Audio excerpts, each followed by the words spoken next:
ನಮಸ್ಕಾರ ವೀಕ್ಷಕರೇ, ಇವತ್ತಿನ ಕರೆಂಟ್ ಅಫೇರ್ಸ್ಗೆ ಸ್ವಾಗತ. ನಾನು ಶ್ರೀನಾಥ್. ಸಾಲು ಸಾಲು ಪ್ರತಿಭಟನೆಗಳು, ಪದೇ ಪದೇ ಆಕ್ರೋಶಗಳು, ಜನಾಕ್ರೋಶಗಳು ಎಲ್ಲವೂ ಕೂಡ ಕರಾವಳಿಯಲ್ಲಿ ನಡೆದಿದೆ. ಇದಕ್ಕೆ ಕಾರಣಗಳೇನು ಅಂತಂದರೆ ಸುಂಕವನ್ನು ವಸೂಲಿ ಮಾಡುವಂಥದ್ದು. ಮೂರು ಕಡೆಗಳಲ್ಲಿ ಸುಂಕವನ್ನು ವಸೂಲಿ ಮಾಡ್ತಾ ಇದ್ರೆ ಸಾರ್ವಜನಿಕರ ಒಂದು ಸಂಕಷ್ಟವನ್ನು ಕೇಳೋರು ಯಾರು, ಅವರ ಒಂದು ಸಮಸ್ಯೆಗಳಿಗೆ ಹೇಗೆ ಪರಿಹಾರ ಸಿಗುತ್ತೆ ಅಂತಕ್ಕಂಥ ವಿಚಾರವಾಗಿ ಈಗಾಗಲೇ ಕರಾವಳಿಯಲ್ಲಿ ಹಲವಾರು ಬಾರಿ ಪ್ರತಿಭಟನೆಗಳು ನಡೆದಿದೆ. ಆದರೆ ಇದುವರೆಗೂ ಕೂಡ ಯಾವುದೇ ರೀತಿಯಾದಂಥ ಒಂದು ಸ್ಪಂದನೆಗಳು ಕೂಡ ದೊರಕಲಿಲ್ಲ. ಅದೆಷ್ಟೇ ಮನವಿಯನ್ನು ಈ ಒಂದು ಪ್ರತಿಭಟನಾಕಾರರು ಈಗಾಗಲೇ ನೀಡಿದ್ರು ಕೂಡ ಇಲ್ಲಿನ ಒಂದು ಜಿಲ್ಲಾಡಳಿತ ಆಗಿರ್ಬೋದು ಅಥವಾ ಜನಪ್ರತಿನಿಧಿಗಳಾಗಿರ್ಬೋದು ಅಥವಾ ಸರ್ಕಾರದವರಾಗಿರ್ಬೋದು ಸರಿಯಾದ ರೀತಿಯಲ್ಲಿ ಸ್ಪಂದನೆಯನ್ನು ಕೊಡೋದಕ್ಕೆ ವಿಫಲರಾಗಿದ್ದಾರೆ. ಈ ಮಾತು ಎಷ್ಟು ಅಕ್ಷರಶಃ ಸತ್ಯ ಅಂತಂದರೆ ಇದೆಲ್ಲವೂ ಕೂಡ ಪದೇ ಪದೇ ಪ್ರತಿಭಟನೆಗಳಿಗೆ ಕಾರಣ ಆಗ್ತಾ ಇದೆ. ಈ ಕುರಿತಾಗಿ ನಾನು ಇವತ್ತಿನ ದಿನ ಚರ್ಚೆಯನ್ನು ಮಾಡ್ತಾ ಇದ್ದೇನೆ. ಅದಕ್ಕೆ ಕಾರಣಗಳೇನು ಅಂತಂದರೆ ಪಡುಬಿದ್ರಿ ಟೋಲ್ನಲ್ಲಿ ಒಂದು ಕರ್ನಾಟಕ ರಕ್ಷಣಾ ವೇದಿಕೆಯವರು ಅನಿರ್ದಿಷ್ಟಾವಧಿ ಪ್ರತಿಭಟನೆಯನ್ನು ಮಾಡ್ತಾ ಇದ್ದಾರೆ. ನಮ್ಮ ಒಂದು ಸುಂಕ ವಸೂಲಾತಿಯ ಸಮಸ್ಯೆ ಈಡೇರುವವರೆಗೂ ಕೂಡ ಈ ಎಲ್ಲ ಒಂದು ಬೇಡಿಕೆಗಳು ಕೂಡ ಈಡೇರುವವರೆಗೂ ಕೂಡ ನಾವು ಪ್ರತಿಭಟನೆಯನ್ನು ಮಾಡ್ತಾನೆ ಇರ್ತೇವೆ, ಅನಿರ್ದಿಷ್ಟಾವಧಿ ಮುಷ್ಕರವನ್ನು ಮಾಡ್ತೇವೆ ಅಂತಕ್ಕಂಥ ಒಂದು ನಿಟ್ಟಿನಲ್ಲಿ ಕಳೆದ 3 ದಿನಗಳಿಂದಲೂ ಕೂಡ ಪ್ರತಿಭಟನೆಯನ್ನು ಮಾಡ್ತಾ ಇದ್ದಾರೆ. ಇವತ್ತಿನ ದಿನ 4ನೇ ದಿನವಾಗಿ ಇವತ್ತಿನ ದಿನ ನಿಂತಿದೆ. ಹಾಗಾದರೆ ಮುಂದಿನ ದಿನಗಳಲ್ಲಿ ಯಾವ ರೀತಿಯಲ್ಲಿ ಈ ಒಂದು ಪ್ರತಿಭಟನೆಗೆ ಸ್ಪಂದನೆಯನ್ನು ನೀಡಬಹುದು ಅಂತಕ್ಕಂಥ ವಿಚಾರವಾಗಿ ಕೂಡ ನಾನು ಇವತ್ತು ಚರ್ಚೆಯನ್ನು ಮಾಡ್ತೇನೆ. ಅದೇ ರೀತಿಯಲ್ಲಿ ಸುಂಕದ ವಿಚಾರವಾಗಿ ನಿಮ್ಮ ಒಂದು ಅಭಿಪ್ರಾಯಗಳು ಏನೇ ಇದ್ರೂ ಕೂಡ ನಮ್ಮ ಒಂದು ಚಾನಲ್ಗೆ ಕರೆ ಮಾಡಿ ನಿಮ್ಮ ಒಂದು ಅಭಿಪ್ರಾಯಗಳನ್ನು ಹೇಳ್ಬೋದು. ನಿಮ್ಮ ಒಂದು ಕರೆಗಳನ್ನು ಕೂಡ ನಾನು ಸ್ವೀಕರಿಸ್ತೇನೆ. ಇಬ್ಬರು ಅತಿಥಿ ಗಣ್ಯರಿದ್ದಾರೆ, ಅವರ ಪರಿಚಯವನ್ನು ಮಾಡಿ ಚರ್ಚೆಯನ್ನು ಮಾಡ್ತೇನೆ. ಮೊದಲಿಗೆ ಲೋಕೇಶ್ ಕಂಚಿಂತಡ್ಕ ಅವರು ಕಾರ್ಯಕ್ರಮಕ್ಕೆ ಸ್ವಾಗತ ಸರ್. ಸ್ವಾಗತ. ಇನ್ನೊಬ್ಬರು ಅನ್ಸಾರ್ ಅಹಮದ್ ಅವರು ಕರ್ನಾಟಕ ರಕ್ಷಣಾ ವೇದಿಕೆಯ ಜಿಲ್ಲಾಧ್ಯಕ್ಷರು, ಕಾರ್ಯಕ್ರಮಕ್ಕೆ ಸ್ವಾಗತ ಸರ್. ಈಗಾಗಲೇ ನೋಡ್ತಾ ಹೋದರೆ ಸಾಲು ಪ್ರತಿಭಟನೆಗಳು, ಪದೇ ಪದೇ ಒಂದು ಮನವಿಗಳನ್ನು ಈಗಾಗಲೇ ನೀಡ್ತಾನೆ ಬಂದಿದ್ದೀರಿ ಈ ಒಂದು ಸುಂಕ ವಸೂಲಾತಿಯ ವಿರುದ್ಧವಾಗಿ. ಹಾಗಾದರೆ ಇವತ್ತಿನ ದಿನ ಅಂದರೆ ಕಳೆದ 4 ದಿನಗಳಿಂದಲೂ ಕೂಡ ನೀವು ಪ್ರತಿಭಟನೆಯನ್ನು ಮಾಡ್ತಾ ಇದ್ದೀರಿ ಪಡುಬಿದ್ರಿಯಲ್ಲಿ ಕರ್ನಾಟಕ ರಕ್ಷಣಾ ವೇದಿಕೆಯ ಪರವಾಗಿ. ಯಾವ ಒಂದು ವಿಷಯಗಳಿಗಾಗಿ, ಕೆಲವೊಂದೊಂದು ಬೇಡಿಕೆಗಳು ಕೂಡ ಉಂಟು ನಿಮಗೆ, ಯಾವ ಒಂದು ವಿಷಯವಾಗಿ ಪ್ರತಿಭಟನೆಯನ್ನು ಮಾಡ್ತಾ ಇರುವಂಥದ್ದು? ನೋಡಿ, ನಮ್ಮ ಬೇಡಿಕೆಗಳು ಏನಿದೆ ಎಲ್ಲ ನ್ಯಾಯಯುತವಾದಂಥ ಬೇಡಿಕೆಗಳು. KA20ಗೆ ಸಂಪೂರ್ಣ ವಿನಾಯಿತಿ ನೀಡಬೇಕು. ನಂತರ ಈ ಪಡುಬಿದ್ರಿ ಕಲ್ಸಂಕದಿಂದ ಮುಂದೆ ಒಂದು ಮುಲ್ಕಿಯವರೆಗೆ ಸರ್ವಿಸ್ ರಸ್ತೆ ನಿರ್ಮಾಣ ಕಾರ್ಯವನ್ನು ಕೂಡಲೇ ಆರಂಭಿಸಬೇಕು. ನಂತರ ಪಡುಬಿದ್ರಿ ಪೇಟೆಯಲ್ಲಿ ಒಂದು ಬಸ್ ಸ್ಟ್ಯಾಂಡಿಗೋಸ್ಕರ ಪಡುಬಿದ್ರಿ ಗ್ರಾಮ ಪಂಚಾಯತ್ ಅವರು ಜಾಗವನ್ನು ಗೊತ್ತು ಮಾಡಿದ್ದಾರೆ. ಆದರೂ ಸಹ ಒಂದು ಬಸ್ ಸ್ಟ್ಯಾಂಡ್ ಅನ್ನು ನಿರ್ಮಿಸುವಂತಹ ಯೋಗ್ಯತೆ ನವಯುಗ ಕಂಪನಿಗೆ ಇಲ್ಲ. ಆ ಬಸ್ ಸ್ಟ್ಯಾಂಡ್ ಕಾರ್ಯವನ್ನು ಕೂಡಲೇ ಆರಂಭಿಸಬೇಕು ಅಂತೇಳಿ ನಾವು ಕೆಲವು ಬೇಡಿಕೆಗಳನ್ನು ಇಟ್ಕೊಂಡು ಹೋರಾಟವನ್ನು ಮಾಡ್ತಾ ಇದ್ದೇವೆ. ಮತ್ತೆ ಅದೇ ರೀತಿಯಲ್ಲಿ ನೋಡೋದಾದ್ರೆ ಈ ಒಂದು ಕೇಂದ್ರದ ಇಬ್ಬಗೆಯ ನೀತಿಯ ವಿರುದ್ಧವಾಗಿ ಹೋರಾಟವನ್ನ ಮಾಡ್ತಾ ಇದ್ದೇವೆ. ನೋಡಿ, ಇದು ಕೇಂದ್ರದ ಇಬ್ಬಗೆಯ ನೀತಿ ಅಂತಂದ್ರೆ ಏನು? ಇಲ್ಲ, ಸುಂಕ ಕೇಂದ್ರ ಅಂದ್ರೆ ನೋಡಿ, ಉಡುಪಿ ಜಿಲ್ಲೆಯವರು ಹೆಜಮಾಡಿಯಲ್ಲಿ ಸುಂಕ ಕೊಡ್ತಾರೆ. ಕೇವಲ 5 ಕಿಲೋಮೀಟರ್ ಮುಂದೆ ಹೋದ ನಂತರ ಸುರತ್ಕಲಲ್ಲಿ ಪುನಃ ಸುಂಕ ಕೊಡ್ತಾರೆ. ನಾವು ಹೆಜಮಾಡಿಯಲ್ಲಿ ಯಾವುದೇ ಕಾರಣಕ್ಕೂ ಸುಂಕ ಕೊಡುವುದಿಲ್ಲ ಅಂತ ಎಲ್ಲೂ ಹೇಳುವುದಿಲ್ಲ. ಒಂದು ವೇಳೆ ನಿಮಗೆ ಹೆಜಮಾಡಿಯಲ್ಲಿ ಸುಂಕ ಕೊಡಲೇಬೇಕಂತಾದ್ರೆ ನೀವು ಅದನ್ನು ಬಂದ್ ಮಾಡಿ. ಯಾವುದನ್ನು? ಸುರತ್ಕಲ್ನಲ್ಲಿ ಇರುವಂಥ ಟೋಲನ್ನು ಬಂದ್ ಮಾಡಿ.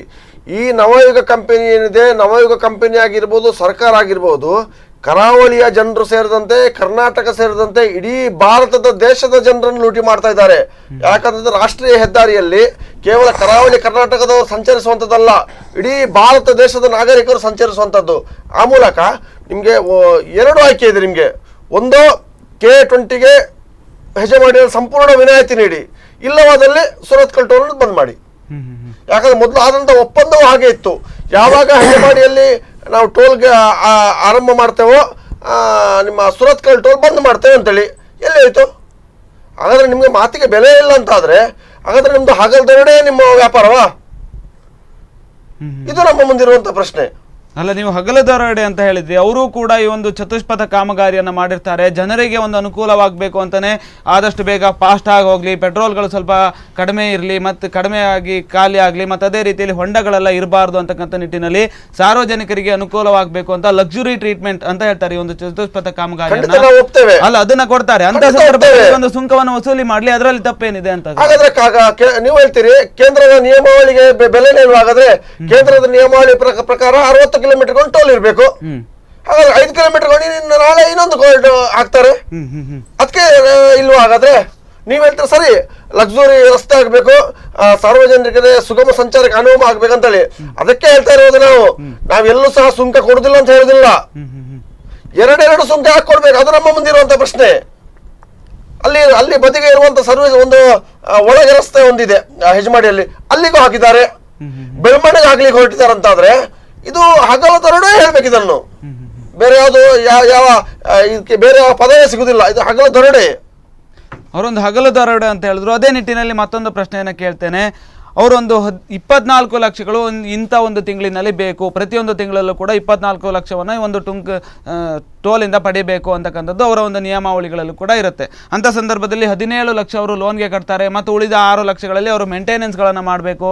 ಉಳಿದಲ್ಲ ಅವ್ರಿಗೂ ಕೂಡ ಹಲವಾರು ಸಮಸ್ಯೆಗಳಿರುತ್ತಲ್ಲ. ಅಂಥ ಸಂದರ್ಭದಲ್ಲಿ ಸಾರ್ವಜನಿಕರಿಂದ ಅವರು ಟೋಲನ್ನು ಪಡೆಯುವಂಥದ್ದು ಸರಿ ಅಂತ ಅನ್ಸೋದಿಲ್ವಾ? ಸಾರ್ವಜನಿಕರಿಂದ ಟೋಲ್ ಪಡ್ಕೊಳ್ಳೋದು ಸರಿ, ಅದರ ಬಗ್ಗೆ ನಮ್ಮದು ಎರಡನೇ ಮಾತಿಲ್ಲ. ಈಗ ಟೋಲ್ ಪಡಿಬೇಕಿದ್ರೆ ನೋಡಿ, ನಾವು ಹೇಳುವಂಥದ್ದು ಅದಲ್ಲ. ಹೆಜಮಾಡಿಯಲ್ಲಿ ಟೋಲು ಆಗುವವರೆಗೆ, ನಿರ್ಮಾಣ ಆಗುವವರೆಗೆ ಸುರತ್ಕಲ್ನಲ್ಲಿ ತಾತ್ಕಾಲಿಕ ಟೋಲನ್ನು ಓಪನ್ ಮಾಡಿದ್ದಾರೆ.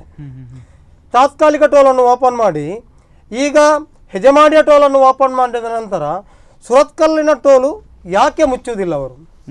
ಈಗ ನಾವು ಎರಡು ಕಡೆಯಲ್ಲಿ ಟೋಲ್ ಕೊಡುವಂಥ ಒಂದು ಸಂದರ್ಭ ಈಗ ನಮ್ಮ ಜನರಿಗೆ ಒದಗಿ ಬಂದಿದೆ. ಒಂದು ಹೆಜಮಾಡಿಯಲ್ಲಿ ಕೊಡಬೇಕು, ಹೆಜಮಾಡಿಯಿಂದ ಮುಂದೆ ಹೋಗುವ ಈಗ 7 ಕಿಲೋಮೀಟರಲ್ಲಿ ಸುರತ್ಕಲ್ಲಲ್ಲಿ ಇನ್ನೊಂದು ಟೋಲ್ ಕಟ್ಟಬೇಕು. ಅದು ಮಾತ್ರವಲ್ಲದೆ ಗ್ರಾಮ ಪಂಚಾಯತ್ ವ್ಯಾಪ್ತಿಯ ಬೈಪಾಸ್ ಹೆಜಮಾಡಿಯ ಒಳ ರಸ್ತೆಯಲ್ಲಿ ಒಂದು ಟೋಲನ್ನು ಮಾಡಿದ್ದಾರೆ. ಸರ್ಕಾರದ ನಿಯಮ ಏನಿದೆ, 60 ಕಿಲೋಮೀಟ್ರಿಗೆ ಒಂದು ಟೋಲ್ ಮಾಡಬೇಕಂತ ನಿಯಮಾವಳಿ ಇದೆ. ಆದರೆ ಇದು 60 ಕಿಲೋಮೀಟರ್ ಬಿಡಿ, 7 ಕಿಲೋಮೀಟರಲ್ಲಿ ಒಂದು ಟೋಲ್ ಇದೆ. ಇದರ ಬಗ್ಗೆ ಯಾವುದೇ ಶಾಸಕರಾಗಲಿ ಅಥವಾ ಸಂಸದರಾಗಲಿ ಅಥವಾ ಜಿಲ್ಲಾ ಉಸ್ತುವಾರಿ ಸಚಿವರಾಗಲಿ, ಎರಡೂ ಜಿಲ್ಲೆಯವರು, ದಕ್ಷಿಣ ಕನ್ನಡ ಮತ್ತು ಉಡುಪಿ ಜಿಲ್ಲೆಯವರು ಯಾರೂ ಸಲ್ಲೆತ್ತುವುದಿಲ್ಲ. ಯಾಕೆ?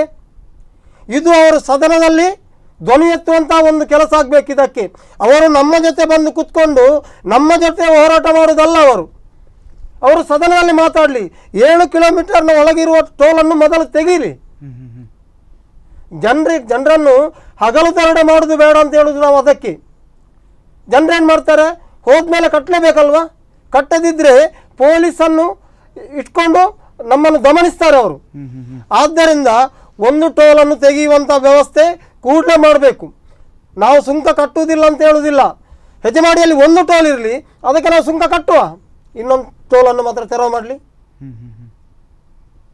ಹಾಗೆ ಹೇಳ್ತಾ ಇರೋದು ನೀವು. ಅಂದ್ರೆ ಒಂದು ಟೋಲನ್ನು ತೆಗಿರಿ, ಮತ್ತೊಂದು ಟೋಲ್ಗೆ ನಾವು ಕಟ್ತೇವೆ, ತೊಂದರೆ ಇಲ್ಲ ಅಂತ.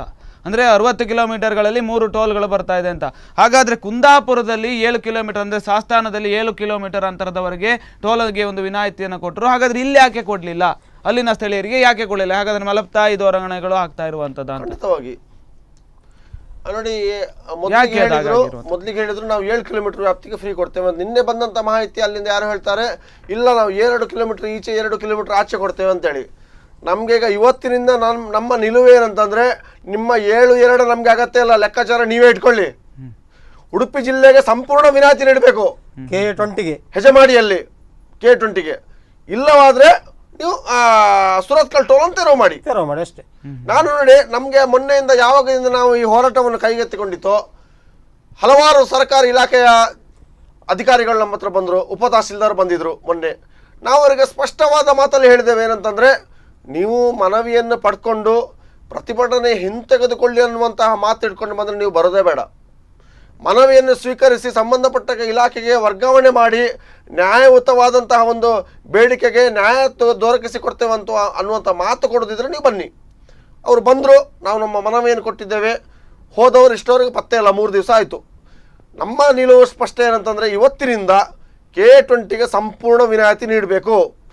ನೀವು ವಿನಾಯಿತಿ ನೀಡುವುದಿಲ್ಲ, ನಮಗೆ ಕಾನೂನಿನಲ್ಲಿ ಅವಕಾಶ ಇಲ್ಲ ಅನ್ನುವಂಥ ಮಾತು ಬಂದರೆ ನಿಮ್ಮ ಕಾನೂನನ್ನು ಸಂಪೂರ್ಣವಾಗಿ ಗೌರವಿಸ್ತೇವೆ. ಅದೇ ರೀತಿ ಕಾನೂನಲ್ಲಿ ಯಾವ ರೀತಿಯಲ್ಲಿ 60 ಕಿಲೋಮೀಟರಲ್ಲಿ ಒಂದು ಟೋಲ್ ಇರಬೇಕೋ ಆ ಕಾನೂನನ್ನು ಪಾಲಿಸಿ. ನೀವು ದುಡ್ಡು ವಸೂಲು ಮಾಡಲಿಕ್ಕೆ ಯಾವ ರೀತಿಯಲ್ಲಿ ಕಾನೂನನ್ನು ಎದುರಿಡ್ತೀರೋ, ಹಾಗಾದ್ರೆ ಅದು ಕಾನೂನಿಲ್ವಾ? 7 ಕಿಲೋಮೀಟರ್ಗೆ ಇರುವಂಥ ಅದನ್ನು ಇದು ಮಾಡಿ, ಯಾಕೆ ದರೋಡೆ ಮಾಡುವಂಥ ಕೆಲಸ ಮಾಡ್ತೀರಿ? ಒಂದು ಕರೆ ಇದೆ. ಎಲ್ಲಿಂದ ಕರೆ ಮಾಡ್ತಾ ಇದ್ದೀರಾ ಸರ್? ನಿಮ್ಮ ಹೆಸರು? ನಾವು ಕಾಪುವಿಂದ ಕರೆ ಮಾಡ್ತಾ ಇದ್ದೇವೆ. ಎಸ್, ಹೇಳಿ ಸರ್. ಅಲ್ಲಿ ಟೋಲಲ್ಲಿ ಒಂದು 2 ಸೈಡ್ ಟೋಲ್ ತಗೊಳ್ತಾರೆ. ಇವಾಗ ಹೋಗ್ಬೇಕಾದ್ರೆ ಮತ್ತೆ ರಿಟರ್ನಿಗೆ ಹಾ ಅಲ್ಲಿ ಒಂದು ಸರ್ಕ್ಯುಲರ್ ಇದೆ. ಹ್ಮ್ ಇವಾಗ ನೀವು ಒಂದು ಟರ್ಮ್ ಅಲ್ಲಿ ಸುರತ್ಕಲ್, ಇವಾಗ ಉಡುಪಿ ರೋಡ್ ಇಂದ ಮುನ್ಸಿ ಪಾಸ್ ಆಗಿ ಸುರತ್ಕಲ್ ಪಾಸ್ ಆಗಿ ಹೋಗುವಾಗ ರಿಟರ್ನ್ ಟೋಲ್ ತಗೊಳ್ಬೇಕಂದ್ರೆ ಹ್ಮ್ ಮಿನಿಮಮ್ ಅಂದ್ರೆ 12 ಗಂಟೆ ಏನೋ ಇದೆ ಆ ಟೈಮ್ ಅಲ್ಲಿ. ಅದರ ಒಳಗಿಂದ ನೀವು ರಿಟರ್ನ್ ಬಂದ್ರೆ ನೀವು ರಿಟರ್ನ್ ಬರುವ ಟೋಲ್ ಕಟ್ಟಬೇಕಂತಿಲ್ಲ ಅಂತ ಒಂದು ರೂಲ್ ಇದೆ. ಹ್ಮ್ ಹ್ಮ್ ಹ್ಮ್ ಇನ್ನೂ ಆಪ್ಷನ್ ಮಾಡಲಿಲ್ಲ ಹೈವೇ ಅಲ್ಲಿ. ಹ್ಮ್ ಹ್ಮ್ ಹ್ಮ್ ಅಂದ್ರೆ ನಾನೇ ಎಷ್ಟು ಸಲ ಹೋಗಿದ್ದೇನೆ. ಹ್ಮ್ ಅಂದ್ರೆ ನಾವು ಹೋಗುವಾಗ ಇನ್ನು ರಿಟರ್ನ್ ಬರುವಾಗ ಬೇಡ ಟೋಲ್ ಇನ್ನೊಮ್ಮೆ ಪೇ ಮಾಡೋದು ಅಂತ ಹೋಗುವಾಗ ಒಟ್ಟಿಗೆ ತಗೊಳ್ತೇವೆ. 2 hours 3 hours ಎಲ್ಲ ಹಿಂದೆ ಬರುವಾಗ ಹ್ಮ್ ಅದು ಯಾವ ತರ ರೂಲ್ ಇದೆ ಅಂತ ನಾನು ಕೇಳಿಕ್ ಬಯಸ್ತೇನೆ ಅಲ್ಲೇ. ಎಸ್ ಎಸ್ ಅವರಿಗೆ ಅದ್ರ ಬಗ್ಗೆ ಅನುಭವ ಇರುತ್ತೆ, ಯಾವ ತರ ಅದು ಸರ್ಕ್ಯುಲರ್ ಇದೆ ಅಂತ. ಎಸ್ ಈ ಕುರಿತಾಗಿ ನಾನು ಚರ್ಚೆಯನ್ನು ಮಾಡ್ತೇನೆ. ಧನ್ಯವಾದಗಳು. ಎಸ್ ಈಗಾಗಲೇ ಅವರು ಹೇಳಿರುವ ಹಾಗೆ ನಾವು ಒಂದು ಕಡೆಗೆ ಹೋಗ್ತೇವೆ, ಅಲ್ಲೂ ಕೂಡ ಟೋಲನ್ನು ಅದೇ ಸಂದರ್ಭದಲ್ಲೇ ತಗೊಳ್ತಾರೆ, ಮತ್ತೆ ನಾವು ಕೆಲಸವನ್ನು ಮುಗಿಸಿ ವಾಪಸ್ಸು ಬರುವಾಗಲೂ ಕೂಡ ಟೋಲನ್ನು ತೆಗೆದುಕೊಳ್ತಾರೆ. ಅಂದರೆ ಈ ನಿಯಮಗಳು ಹೇಗಿದೆ, ರೂಲ್ಸ್ ಆ್ಯಂಡ್ ರೆಗ್ಯುಲೇಷನ್ಗಳು ಅವರದ್ದು ಹೇಗಿದೆ ಅಂತಕ್ಕಂಥದ್ದು. ಇದು ಈ ಒಂದು ವಿಷಯ ಅವರು ಏನು ಪ್ರಸ್ತಾವ ಮಾಡಿದ್ರು, ಬಹಳಷ್ಟು ದಿನಗಳಿಂದ ಇದು ವಾಟ್ಸಪ್ಗಳಲ್ಲಿ ವೈರಲ್ ಆಗ್ತಾ ಇರುವಂತ ಒಂದು ವಿಷಯ. ಇದರ ಬಗ್ಗೆ ಇನ್ನೂ ಸ್ಪಷ್ಟ ನಿಲುವು ಸಿಕ್ಕಿಲ್ಲ. ಕೇಂದ್ರ ಸಚಿವರಾದಂತಹ ಸಾರಿಗೆ ಸಚಿವರಾದಂತಹ ಒಂದು ನಿತಿನ್ ಗಡ್ಕರಿ ಅವರು ಒಂದ್ಸಲ ಹೇಳಿಕೆ ಕೊಟ್ಟಿದ್ರು, ಇದು ಒಂದು ವದಂತಿ, ಇದು ಸತ್ಯ ಅಲ್ಲ, ನೀವು ಹೋಗಿ 5 ನಿಮಿಷದಲ್ಲಿ ವಾಪಸ್ ಬಂದ್ರು ಟೋಲ್ ಅನ್ನು ಕಟ್ಟಬೇಕಂತ ನಿಯಮ ಇದೆ. ಆದ್ರಿಂದ ಈ 12 ಗಂಟೆ ಗಡುವೇನಿದೆ ಅದರಲ್ಲಿ ಟೋಲ್ ಕಟ್ಟಬಾರ್ದು ಅನ್ನೋಂಥ ನಿಯಮ ಏನಿಲ್ಲ, ಅದು ಸುಳ್ಳು ವದಂತಿ ಅನ್ನುವಂತಹ ಒಂದು ಪೇಪರ್ ಸ್ಟೇಟ್ಮೆಂಟ್ ಅನ್ನು ಕೊಟ್ಟಿದ್ರು ಅವರು. ಅದರ ಬಗ್ಗೆ ಇನ್ನೂ ಸ್ಪಷ್ಟ ನಿಲುವು ನಮಗೂ ಸಿಕ್ಕಿಲ್ಲ. ಅದರ ಬಗ್ಗೆ ಮಾಹಿತಿ ನಾವು ಪಡಲಿಕ್ಕೆ ಪ್ರಯತ್ನ ಮಾಡ್ತೇವೆ ಇನ್ನು ಮುಂದೆ. ಈಗಾಗಲೇ ಕೆಲವು ದಿನಗಳ ಹಿಂದೆ ನಿತಿನ್ ಗಡ್ಕರಿ ಅವರೇ ಕರ್ನಾಟಕಕ್ಕೆ ಆಗಮಿಸಿದ್ರು. ಅಂಥ ಸಂದರ್ಭದಲ್ಲಿ ಕುಮಾರಸ್ವಾಮಿ ಅವರಾಗಿರ್ಬೋದು, ಇಲ್ಲಿನೊಂದು ಉಸ್ತುವಾರಿ ಸಚಿವರಾಗಿರ್ಬೋದು, ಎಲ್ಲರೂ ಕೂಡ ಒಂದು ವೇದಿಕೆಯನ್ನು ಹಂಚಿಕೊಂಡಿದ್ರು. ಅಂಥ ಸಂದರ್ಭದಲ್ಲೂ ಕೂಡ ಈ ಒಂದು ಕರಾವಳಿಯಲ್ಲಿ ಇಂತಕ್ಕಂಥ ಒಂದು ಬಹುದೊಡ್ಡವಾದಂಥ ಒಂದು ಸಮಸ್ಯೆ ಇದೆ, ಪ್ರತಿನಿತ್ಯವೂ ಕೂಡ ಸಾರ್ವಜನಿಕರಿಗೆ ಈ ಸಮಸ್ಯೆ ಉಲ್ಬಣಿಸ್ತಾ ಇದೆ, ಅದನ್ನು ಸರಿ ಮಾಡಬೇಕಾ ಬೇಡವಾ ಅಂತಕ್ಕಂಥ ವಿಚಾರವಾಗಿ ಒಂದು ಚೂರು ಕೂಡ ಕಿಂಚಿತ್ತು ವಿಷಯವನ್ನು ಪ್ರಸ್ತಾಪಿಸಲಿಲ್ಲ. ಯಾಕೆ ಹಾಗಾದ್ರೆ ಉಸ್ತುವಾರಿ ಸಚಿವರೇ ಈ ಒಂದು ಉಡುಪಿಯನ್ನ ಕಡೆಗಣಿಸ್ತಾ ಇದ್ದಾರೆ? ನಾನು ಇವತ್ತು ನಿಮ್ಮ ಚಾನೆಲ್ ಮೂಲಕ ನೇರವಾಗಿ ಹೇಳ್ತಿದ್ದೇನೆ, ಯಾವುದೇ ಮುಲಾಜಿ ಅಲ್ಲ. ಯಾಕಂತಂದ್ರೆ ಜನಪ್ರತಿನಿಧಿಗಳಿಗೆ ಸುರತ್ಕಲ್ನಲ್ಲಿರುವಂತಹ ಟೋಲ್ ಅನ್ನು ನಿಲ್ಲಿಸಕ್ಕೆ ಕೇವಲ 4 ದಿನ ಸಾಕು. ಅವರಿಲ್ಲಿ ಸಾರ್ವಜನಿಕರ ಮುಂದೆ ದೊಡ್ಡ ದೊಡ್ಡ ಭಾಷಣ ಕೊಡ್ತಾರೆ. ಏನಂತಂದ್ರೆ ನಾವು ಪ್ರಾಮಾಣಿಕವಾಗಿ ಪ್ರಯತ್ನ ಮಾಡಿದ್ದೇವೆ, ನಮ್ಮಿಂದ ಆಗ್ಲಿಲ್ಲ ಅನ್ನುವಂತ ಒಂದು ಮಾತನ್ನು ಅವರು ಹೇಳ್ತಾರೆ. ಇವತ್ತು ನಾನು ನೇರವಾಗಿ ಹೇಳ್ತಾ ಇದ್ದೇನೆ, ಅವರು ಪ್ರಾಮಾಣಿಕವಾಗಿ ಜನಪ್ರತಿನಿಧಿಗಳು ಅವರು ಲೋಕಸಭೆ ಆಗಿರ್ಬೋದು, ವಿಧಾನಸಭೆ ಆಗಿರ್ಬೋದು, ಸಂಬಂಧಪಟ್ಟ ಇಲಾಖೆಯಲ್ಲಿ ಮಾತಾಡಿದ್ದೆ ಹೌದಾದ್ರೆ ದಾಖಲಾತಿಯನ್ನು ನಮ್ಮ ಮುಂದೆ ತೋರಿಸ್ಲಿ. ಎಲ್ಲ ತಮ್ಮ ಕಮಿಷನ್ ಎಷ್ಟು ಬರ್ತದೆ ನೋಡೋದು ಬಿಟ್ರೆ ಆ ಟೋಲ್ ಅನ್ನು ಮುಚ್ಚುವಂತಹ ಕಾಳಜಿ ಯಾರಿಗೂ ಇಲ್ಲ. ಟೋಲ್ ಮುಚ್ಚಬೇಕಂತೇಳಿ ಯಾರಿಗೂ ಮನಸ್ಸಿಲ್ಲ. ಯಾಕಂದ್ರೆ ಆ ಟೋಲ್ ಮುಚ್ಚಿದ ಇವರಿಗೆ ಬರುವಂತಹ ಆದಾಯ ಹೋಗ್ತದೆ ಅಲ್ಲಿಗೆ. ಇವರಿಗೆ ಎಷ್ಟೋ ಪರ್ಸೆಂಟೇಜ್ ಇದೆಯಲ್ಲ ಅದು ಬಂದಾಗ್ತದೆ. ಅದು ಪರ್ಸೆಂಟೇಜ್ ಲೆಕ್ಕಾಚಾರ ಅಂತ ನೀವು ಹೇಗೆ ಹೇಳ್ತೀರಿ? ಇಲ್ಲ, ಹಾಗಾದ್ರೆ ಬಂದ್ ಮಾಡಿಸಿ. ನಮ್ಮ ಆರೋಪ ಸುಳ್ಳು ಅಂತಾದ್ರೆ, ನಿಮ್ಮ ಆರೋಪ ಸುಳ್ಳು ಅಂತಾದ್ರೆ ಅವ್ರು ಬಂದ್ ಮಾಡಿ ತೋರಿಸ್ಲಿ. ಹಾಗಾದ್ರೆ ಇಲ್ಲ, ನಾವು ಬಂದ್ ಮಾಡ್ಲಿಕ್ಕೆ ಪ್ರಾಮಾಣಿಕ ಪ್ರಯತ್ನ ಮಾಡಿದ ದಾಖಲೆ ಅಂತ ತೋರಿಸ್ಲಿ ನಮ್ಗೆ. ಅದೆಲ್ಲ ಬಿಟ್ಕೊಂಡು ಇವರು ಬೊಗಳೆ ಬಿಡುವಂತಹ ದಿನ ಹೋಯ್ತು. ಇಷ್ಟರವರೆಗೆ ಲೂಟಿ ಮಾಡಿದ್ದು ಸಾಕು, ಇನ್ನು ಮುಂದೆ ಇಂಥ ಲೂಟಿ ನಡೆಯುವುದಿಲ್ಲ ಅನ್ನುವಂತ ಒಂದು ನೇರ ಎಚ್ಚರಿಕೆ ನಾನು ಇವತ್ತು ಕೊಡ್ತಾ ಇದ್ದೇನೆ. ಈ ಕುರಿತಾಗಿ ರಾಜ್ಯ ಸರ್ಕಾರವು ಕೂಡ ಅಂದರೆ ನಿತಿನ್ ಗಡ್ಕರಿ ಅವರಿಗೆ ಈ ವಿಚಾರವಾಗಿ ಪ್ರಸ್ತಾಪಿಸಬಹುದಿತ್ತು. ಮುಖ್ಯಮಂತ್ರಿಗಳಾಗಲಿ ಅಥವಾ ಉಸ್ತುವಾರಿ ಸಚಿವರಾಗಲಿ ಅಥವಾ UT ಖಾದರ್ ಅವರಾಗಲಿ, ದಕ್ಷಿಣ ಕನ್ನಡ ಉಡುಪಿ ಬರ್ತದೆ, ಎರಡೂ ಕೂಡ ಸುಂಕದ ಸಮಸ್ಯೆಯಿಂದ ನೋಡಿ ಸರ್, ಅದು ಯಾವ ಇಲಾಖೆಗೆ ಅನ್ನುವಂಥದ್ದು ನಮ್ಗೆ ಗೊತ್ತಿಲ್ಲ. ನಾವು ಇವತ್ತು ಕೇಳುವಂಥದ್ದು ಉಡುಪಿ ಜಿಲ್ಲಾಧಿಕಾರಿ ಅವರನ್ನು. ಯಾಕಂತಂದ್ರೆ ಉಡುಪಿ ಜಿಲ್ಲೆಯ ಸಾರ್ವಜನಿಕರ ಹಿತದೃಷ್ಟಿ ಇರುವಂಥದ್ದು ಜಿಲ್ಲಾಧಿಕಾರಿ ಅವರ ಕೈಯಲ್ಲಿ. ಅವರು ಯಾವ ಇಲಾಖೆಗೆ ಬರ್ತಾರೆ ಹುಡ್ಕೊಂಡು ಹೋಗ್ಲಿಕ್ಕೆ ನಮ್ಗೆ ಪುರ್ಸೊತ್ತಿಲ್ಲ. ಇಲ್ಲಿ ಜಿಲ್ಲಾಧಿಕಾರಿ ಇದ್ದಾರೆ, ಅವರ ಜಿಲ್ಲಾಧಿಕಾರಿ ಅವರು ಮಾತಾಡಿದ್ಕೊಳ್ಳಿ ಹೇಳ್ತಾರೆ ನನ್ನ ವ್ಯಾಪ್ತಿಯಲ್ಲಿ ಇಲ್ಲ ಅಂತೇಳಿ. ಖಂಡಿತವಾಗಿ ನಿಮ್ಮ ವ್ಯಾಪ್ತಿಯಲ್ಲಿ ಇಲ್ಲ ಅಂತ ಆದ್ರೆ ನಾನು ಖಂಡಿತ ನಿಮ್ಮ ಮೇಲೆ ಒತ್ತಡ ಹಾಕುದಿಲ್ಲ. ಯಾವ ಇಲಾಖೆಗೆ ಸಂಬಂಧಪಟ್ಟಿದೆ ಆ ಇಲಾಖೆಗೆ ರವಾನಿಸಿ, ನೀವು ಅಷ್ಟವರೆಗೆ ಕಾಯ್ತೇವೆ, ಅಷ್ಟವರೆಗೆ ಅದೇ ಜಾಗದಲ್ಲಿ ನಾವು ಕೂತ್ಕೊಳ್ತೇವೆ. ಜಿಲ್ಲಾಧಿಕಾರಿಗಳಿಗೆ ನನ್ನ ವ್ಯಾಪ್ತಿಗೆ ಬರುವುದಿಲ್ಲ ಅಂತ ಹೇಳಲಿಕ್ಕೆ ಬರುವುದಿಲ್ಲ. ಇಡೀ ಜಿಲ್ಲೆಯ ಬದುಕನ್ನು ನೋಡುವವರು ಜಿಲ್ಲಾಧಿಕಾರಿಗಳು. ಜಿಲ್ಲೆಯಲ್ಲಿ ಏನೇ ಆಗು ಹೋಗುಗಳಿದ್ರು ಅವರಿಗೆ ಗೊತ್ತಿರಬೇಕು, ಅವರ ಸಹಿ ಬೇಕೇ ಬೇಕು. ಅವರ ಸಮ್ಮತಿ ಇಲ್ಲದೆ ಜಿಲ್ಲೆಯಲ್ಲಿ ಏನೂ ಆಗುವಾಗಿಲ್ಲ. ಅವರು ಬರುವುದಿಲ್ಲ ಅಂತ ಹೇಗೆ ಹೇಳ್ತಾರೆ? ಆದರೆ ಬರ್ತಾ ಇಲ್ಲ. ಹಾಗಾದ್ರೆ ಬರ್ತಾ ಇಲ್ಲ. ಅವರ ಸಲುವಾಗಿ ಬೇರೆ ಅಧಿಕಾರಿಗಳಿಂದ ನಮ್ಮ ಹೋರಾಟವನ್ನು ದಮನ ಮಾಡುವಂತಹ ಪ್ರಯತ್ನಗಳು ನಡೆದಿರ್ತದೆ. ಪಡುಬಿದ್ರಿಯವರಿಗೆ ಟೋಲ್ ನಾವು ಫ್ರೀ ಬಿಡ್ತೇವೆ, ಯಾಕೆ ಸುಮ್ಮನೆ ಅಲ್ಲಿ ಕುತ್ಕೊಳ್ತೀರಿ ಅನ್ನೋ ಅಧಿಕಾರಿಗಳು ನಮಗೆ ಹೇಳ್ತಾ ಇದ್ದಾರೆ ಪೊಲೀಸ್ ಇಲಾಖೆಯಿಂದ. ಅವರಿಗೆ ಅಧಿಕೃತ ಘೋಷಣೆ ಮಾಡಲಿಕ್ಕೆ ಬರ್ತದ ಪೊಲೀಸ್ ಇಲಾಖೆಗೆ? ಬರುವುದಿಲ್ಲ. ಮೊನ್ನೆ DT ಅವರು ಬಂದರು, ಅವರಿಗೂ ನಾವು ನೇರವಾಗಿ ಹೇಳಿದ್ದೇವೆ, ನೀವು ಮನವಿ ತಗೊಳ್ಳೋದಕ್ಕಿಂತ ಮುಂಚೆ ನಿಮಗೆ ಈ ಸಮಸ್ಯೆಯನ್ನು ಇತ್ಯರ್ಥ ಮಾಡಲಿಕ್ಕೆ ಸಾಧ್ಯವಿದ್ದರೆ ಮಾತ್ರ ಈ ಮನವಿಯನ್ನು ತಗೊಳ್ಳಿ, ಇಲ್ಲದಿದ್ದರೆ ನೀವು ತಗೊಳ್ಳಿಕ್ಕೆ ಬರಬೇಡಿ. ಅದಕ್ಕೆ ಅವರು ಹೇಳಿದರು, ನಾನಿದನ್ನು ಜಿಲ್ಲಾಧಿಕಾರಿಗೆ ರವಾನಿಸ್ತೇನೆ, ಅವರ ಮುಖಾಂತರ ಅದು ಏನು ಪ್ರಯತ್ನ ಮಾಡಲಿಕ್ಕೆ ಮಾಡ್ತೇವೆ ಅಂತ ಹೇಳಿದರು. ನಾವು ಕೊಟ್ಟಿದ್ದೇವೆ, ಆದರೆ ನಮ್ಮ ಹೋರಾಟವನ್ನು ಕೈ ಬಿಡುವ ಪ್ರಶ್ನೆ ಇಲ್ಲ ಅಂತ ಅವರಿಗೆ ನಾವು ನೇರವಾಗಿ ಹೇಳಿದ್ದೇವೆ. ಅವರು ನೋಡಿದ್ದಾರೆ, ಮೊನ್ನೆ ಬಂದಿದ್ದಾರೆ, ಆ ಭಾಗದ ಎಲ್ಲ ವ್ಯವಸ್ಥೆಯನ್ನು ನೋಡಿದ್ದಾರೆ. ಈಗ ಇವರು ಸುಂಕ ವಸೂಲಾತಿ ಮಾಡ್ತಾ ಇದ್ದಾರೆ. ಪಡುಬಿದ್ರಿಯಲ್ಲಿ ಏನು ವ್ಯವಸ್ಥೆ ಮಾಡಿಕೊಟ್ಟಿದ್ದಾರೆ? ಸಾರ್ವಜನಿಕರ ಬದುಕಿಗೆ ಏನು ವ್ಯವಸ್ಥೆ ಮಾಡಿಕೊಟ್ಟಿದ್ದಾರೆ? 60 ಮೀಟರಿನ ರಸ್ತೆಯನ್ನು 45 ಮೀಟರಿಗೆ ಕಿರಿದಾಗಿ ಮಾಡಿದ್ದಾರೆ. 3 ಮೀಟರ್ ಮಾಡಬೇಕಾದ ಡಿವೈಡರನ್ನು 3 ಫೀಟಲ್ಲಿ ಮಾಡಿದ್ದಾರೆ. ಮತ್ತು ಸರ್ವಿಸ್ ರಸ್ತೆ ಕಾಮಗಾರಿ ಆಗಲೇ ಇಲ್ಲ. ಅದು ಬಿಟ್ಟು ರಿಕ್ಷಾ ಚಾಲಕರಿಗಾಗಲಿ ಅವರಿಗೆ ಯಾವುದೇ ಒಂದು ರಿಕ್ಷಾ ನಿಲ್ದಾಣ ಇಲ್ಲ, ಟೆಂಪೋ ಚಾಲಕರಿಗೆ ಟೆಂಪೋ ನಿಲ್ದಾಣ ಇಲ್ಲ, ಕಾರು ಚಾಲಕರಿಗೆ ಕಾರು ನಿಲ್ದಾಣವಿಲ್ಲ, ಬೀದಿ ಬದಿ ವ್ಯಾಪಾರಿಗಳಿಗೆ ಫುಟ್ಪಾತಿನ ವ್ಯವಸ್ಥೆ ಇಲ್ಲ. ಆದರೂ ಇವರು ಸುಂಕ ವಸೂಲಾತಿ ಮಾಡ್ತಾ ಇದ್ದಾರೆ ಇಲ್ಲಿ. ಇದನ್ನು ಯಾವುದೇ ಒಬ್ಬ ಪಡುಬಿದ್ರಿಯ ನಾಗರಿಕನು ಧ್ವನಿ ಎತ್ತುವುದಿಲ್ಲ. ನಮಗೆ ನಾಚಿಕೆ ಆಗ್ತದೆ. ಆದರೂ ನೋಡಿ, ಅಷ್ಟೆಲ್ಲ ಅವ್ಯವಸ್ಥೆ ಇದ್ದರೂ ಈಗ ನಾವು ಎಲ್ಲ ಒಂದು ಪಡುಬಿದ್ರಿ ಕಾರ್ಕಳ ರಸ್ತೆಯಿಂದ ಬರಬೇಕಾದ್ರೆ ನಾವು ಹೇಗೆ ಒಂದು ರಸ್ತೆಯನ್ನು ದಾಟುದಂತ ನಮಗೆ ಈಗ ಇದಾಗೋದಿಲ್ಲ, ಯಾವ ರೀತಿಯಲ್ಲಿ ದಾಟುದಂತ. ಅಲ್ಲಿ ಸರ್ಕಲ್ ಮಾಡಬೇಕಾಗ್ತದೆ, ಕಾರ್ಕಳ ರಸ್ತೆಯಲ್ಲಿ ಸರ್ಕಲ್ ಮಾಡಬೇಕಾಗ್ತದೆ, ಅಲ್ಲಿ ಸಿಗ್ನಲ್ ಬೇಕು ಅಥವಾ ಒಂದು ನಾಮಫಲಕೆ ಬೇಕು, ಯಾವುದೂ ಇಲ್ಲ. ಜನರು ಜೀವವನ್ನು ಕೈಯಲ್ಲಿ ಹಿಡ್ಕೊಂಡು ಮಾರ್ಗ ದಾಟುವಂಥ ಒಂದು ವ್ಯವಸ್ಥೆ ಪಡುಬಿದ್ರಿಯಲ್ಲಿ ನಿರ್ಮಾಣವಾಗಿದೆ. ಇದನ್ನು ನಾವು DT ಅವರಿಗೆ ಮೊನ್ನೆ ತೋರಿಸಿದ್ದೇವೆ. ಜಿಲ್ಲಾಧಿಕಾರಿಗಳ ಗಮನಕ್ಕೆ ತಂದು ಅವರಿಗೆ ಗೊತ್ತಿದೆ, ಗಮನಕ್ಕೆ ತರಬೇಕಾಗಿಲ್ಲ, ಅವರಿಗೆ ಗೊತ್ತಿದೆ. ಆದರೂ ಆ ಬಗ್ಗೆ ಜಿಲ್ಲಾಧಿಕಾರಿಗಳಿಗೆ ಇಷ್ಟರವರೆಗೆ ಅವರು ಬರಬೇಕಿತ್ತು. ಬಾರದಿದ್ದರೆ ಮುಂದಿನ ದಿವಸದಲ್ಲಿ ನಮ್ಮ ಹೋರಾಟವನ್ನು ನಾವು ಉಗ್ರ ರೀತಿಯಲ್ಲಿ ಮಾಡುವಂಥ ಒಂದು ವ್ಯವಸ್ಥೆಯನ್ನು ನಾವು ಮಾಡಿಕೊಳ್ಬೇಕಾಗ್ತದೆ. ಈ ಕುರಿತಾಗಿ ಮತ್ತೆ ಚರ್ಚೆಯನ್ನು ಮಾಡ್ತೇನೆ. ವೀಕ್ಷಕರೇ, ನೀವೇ ನೋಡ್ತಾ ಇರುವ ಹಾಗೆ ಈ ಒಂದು ಸುಂಕದ ವಸೂಲಾತಿ ವಿಷಯ ದಿನದಿಂದ ದಿನಕ್ಕೆ ಜಾಸ್ತಿ ಆಗ್ತಾನೆ ಹೋಗ್ತಾ ಇದೆ. ಈ ಒಂದು ಸಮಸ್ಯೆ ಉಲ್ಬಣಿಸ್ತಾನೆ ಹೋಗ್ತಾ ಇದೆ. ಇದು ಮುಂದಿನ ದಿನಗಳಲ್ಲಿ ಯಾವ ರೀತಿಯಾದಂಥ ಒಂದು ಹಂತವನ್ನು ಪಡೆದುಕೊಳ್ಳುತ್ತೆ ಅಂತಕ್ಕಂಥ ವಿಚಾರವಾಗಿ ಕೂಡ ಚರ್ಚೆಯನ್ನು ಮಾಡ್ತೇನೆ. ಅದಕ್ಕೂ ಮುನ್ನ ಚಿಕ್ಕದೊಂದು ವಿರಾಮ.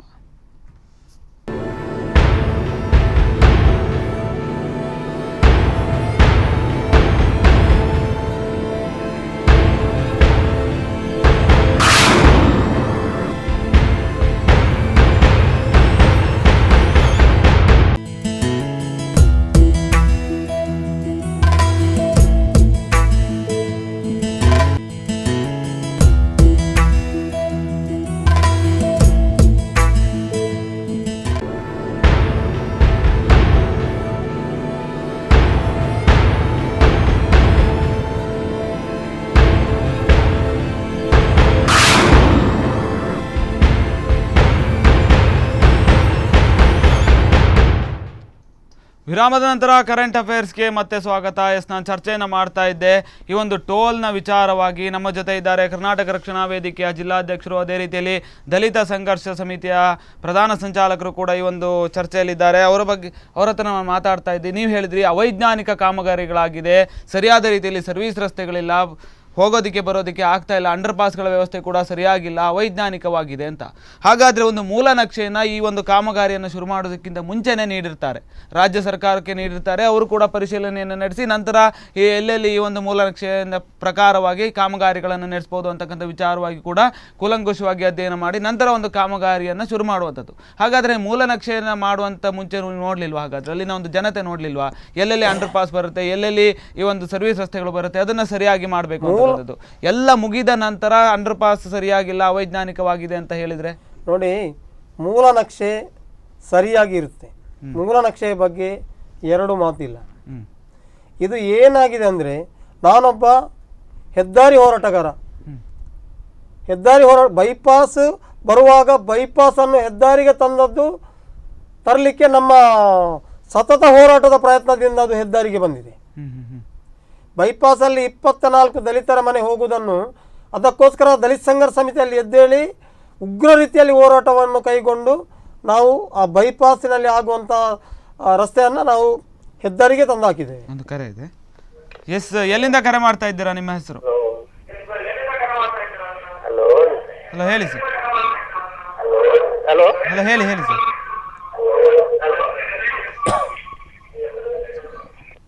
ಎಸ್, ಈಗಾಗಲೇ ನೀವು ಹೇಳ್ತಾ ಇದ್ರಿ ಈ ಒಂದು ಅವೈಜ್ಞಾನಿಕ ಕಾಮಗಾರಿ ವಿಚಾರವಾಗಿ ಹೇಳ್ತಾ ಇದ್ರಿ. ಹೌದು, ಹೆದ್ದಾರಿಗೆ ತಂದಾಗಿದೆ. ಆವಾಗ ನಕ್ಷೆಯಲ್ಲಿ ಏನಿದೆ ಅಂದರೆ 60 ಮೀಟರ್ ರಸ್ತೆ ಆಗಬೇಕಂತ ಇದೆ. ಅದನ್ನು 45 ಮೀಟರ್ಗೆ ತಂದರು. 3 ಮೀಟರ್ನ ಡಿವೈಡರನ್ನು 3 ಫೀಟಿಗೆ ತಂದರು. ಇದು ಯಾರಿಗೋಸ್ಕರ? ಯಾವ ಶ್ರೀಮಂತ ವರ್ಗದವರನ್ನು, ಯಾರ ಪಟ್ಟಭದ್ರ ಹಿತಾಸಕ್ತಿಗಳನ್ನು ಉಳಿಸುವುದಕ್ಕೋಸ್ಕರ ಮಾಡಿದಂಥ ಇದೊಂದು ಷಡ್ಯಂತ್ರ. ಅದು ಸಹ ಪಡುಬಿದ್ರಿಯಲ್ಲಿ ಇವ್ರು ಹೇಳಿದಾಗೆ ಎಲ್ಲಾ ಕಡೆಯಲ್ಲಿ ಚಿಲ್ಲರೆ ಅದು ರಸ್ತೆ ಏನಾಗಬೇಕಿತ್ತು, ಅದನ್ನು ರಾಜಕೀಯ ಪ್ರತಿಷ್ಠಿತ ನಾಯಕರ ಒಂದು ಶಿಫಾರಸ್ ಮೇರೆಗೆ ಸಪೂರ ಮಾಡಿರುವಂಥದ್ದು. ಅದು ಲೆಟರ್ ಮೊನ್ನೆ ಯಾರೋ ತೋರಿಸಿದ್ರು, ನವೇಗ NHAಗೆ ಯಾರೋ ಬರೆದು ಅದನ್ನು ಆ ರಸ್ತೆಯನ್ನು ಅಷ್ಟು ಅಗಲ ಬೇಡ, ಕಿರಿದು ಮಾಡ್ಬೇಕಂತಲೇ ಶಿಫಾರಸ್ ಮಾಡಿದ ಪತ್ರ ಒಬ್ಬರ ಹತ್ರ ಇದೆ. ನೋಡಿ, ನಾವು ನೋಡುವಂಥದ್ದು ಈಗ ಉಡುಪಿಯಿಂದ ತಲಪಾಡಿಯವರೆಗೆ ಎಲ್ಲ ಕಡೆಯಲ್ಲಿಯೂ ಕಾಮಗಾರಿ ಆರಂಭವಾಗಿತ್ತು. ಪಡುಬಿದ್ರಿಯಲ್ಲಿ ಹೋದ ವರ್ಷದಿಂದ ಆರಂಭವಾಗಿದೆ ಅಷ್ಟೇ, ಬಿಡಲಿಲ್ಲ. ಶ್ರೀಮಂತ ವರ್ಗದವರ ಹೋರಾಟದ ಫಲ, ಬೈಪಾಸ್ ಆಗಬೇಕು ಅನ್ನೋದು ಶ್ರೀಮಂತರ ಹೋರಾಟದ ಫಲ. ನಾವು ದಲಿತ ಸಂಘರ್ಷ ಸಮಿತಿ ಹಾಗೂ ಸಾರ್ವಜನಿಕರ ನೆರವಿನೊಂದಿಗೆ ಇತರ ಸಂಘಟನೆಗಳ ಒಂದು ಶಕ್ತಿಯನ್ನು ಪಡ್ಕೊಂಡು ನಾವು 1 ವಾರ ಕಟ್ಟಲೆ ವಿಧಾನಸೌಧದಲ್ಲಿ ಕೂತ್ಕೊಂಡು, ಸಾರಿಗೆ ಸಚಿವರ ಮನೆಯಲ್ಲಿ ಕೂತ್ಕೊಂಡು ನಾವು ಹೋರಾಟ ಮಾಡಿ ನಾವು ಆದೇಶವನ್ನು ಹಿಡ್ಕೊಂಡು ಕೈಯಲ್ಲಿ ಹಿಡ್ಕೊಂಡು ಬಂದಿದ್ದೇವೆ. ಅಲ್ಲಿಂದ ಹೆದ್ದಾರಿ ಮೂಲಕ ಹಾದು ಹೋಗುವಂತೆ ಮಾಡಿ ನಾವು ಕೈಯಲ್ಲಿ ಹಿಡ್ಕೊಂಡು ಬಂದಿದ್ದೇವೆ.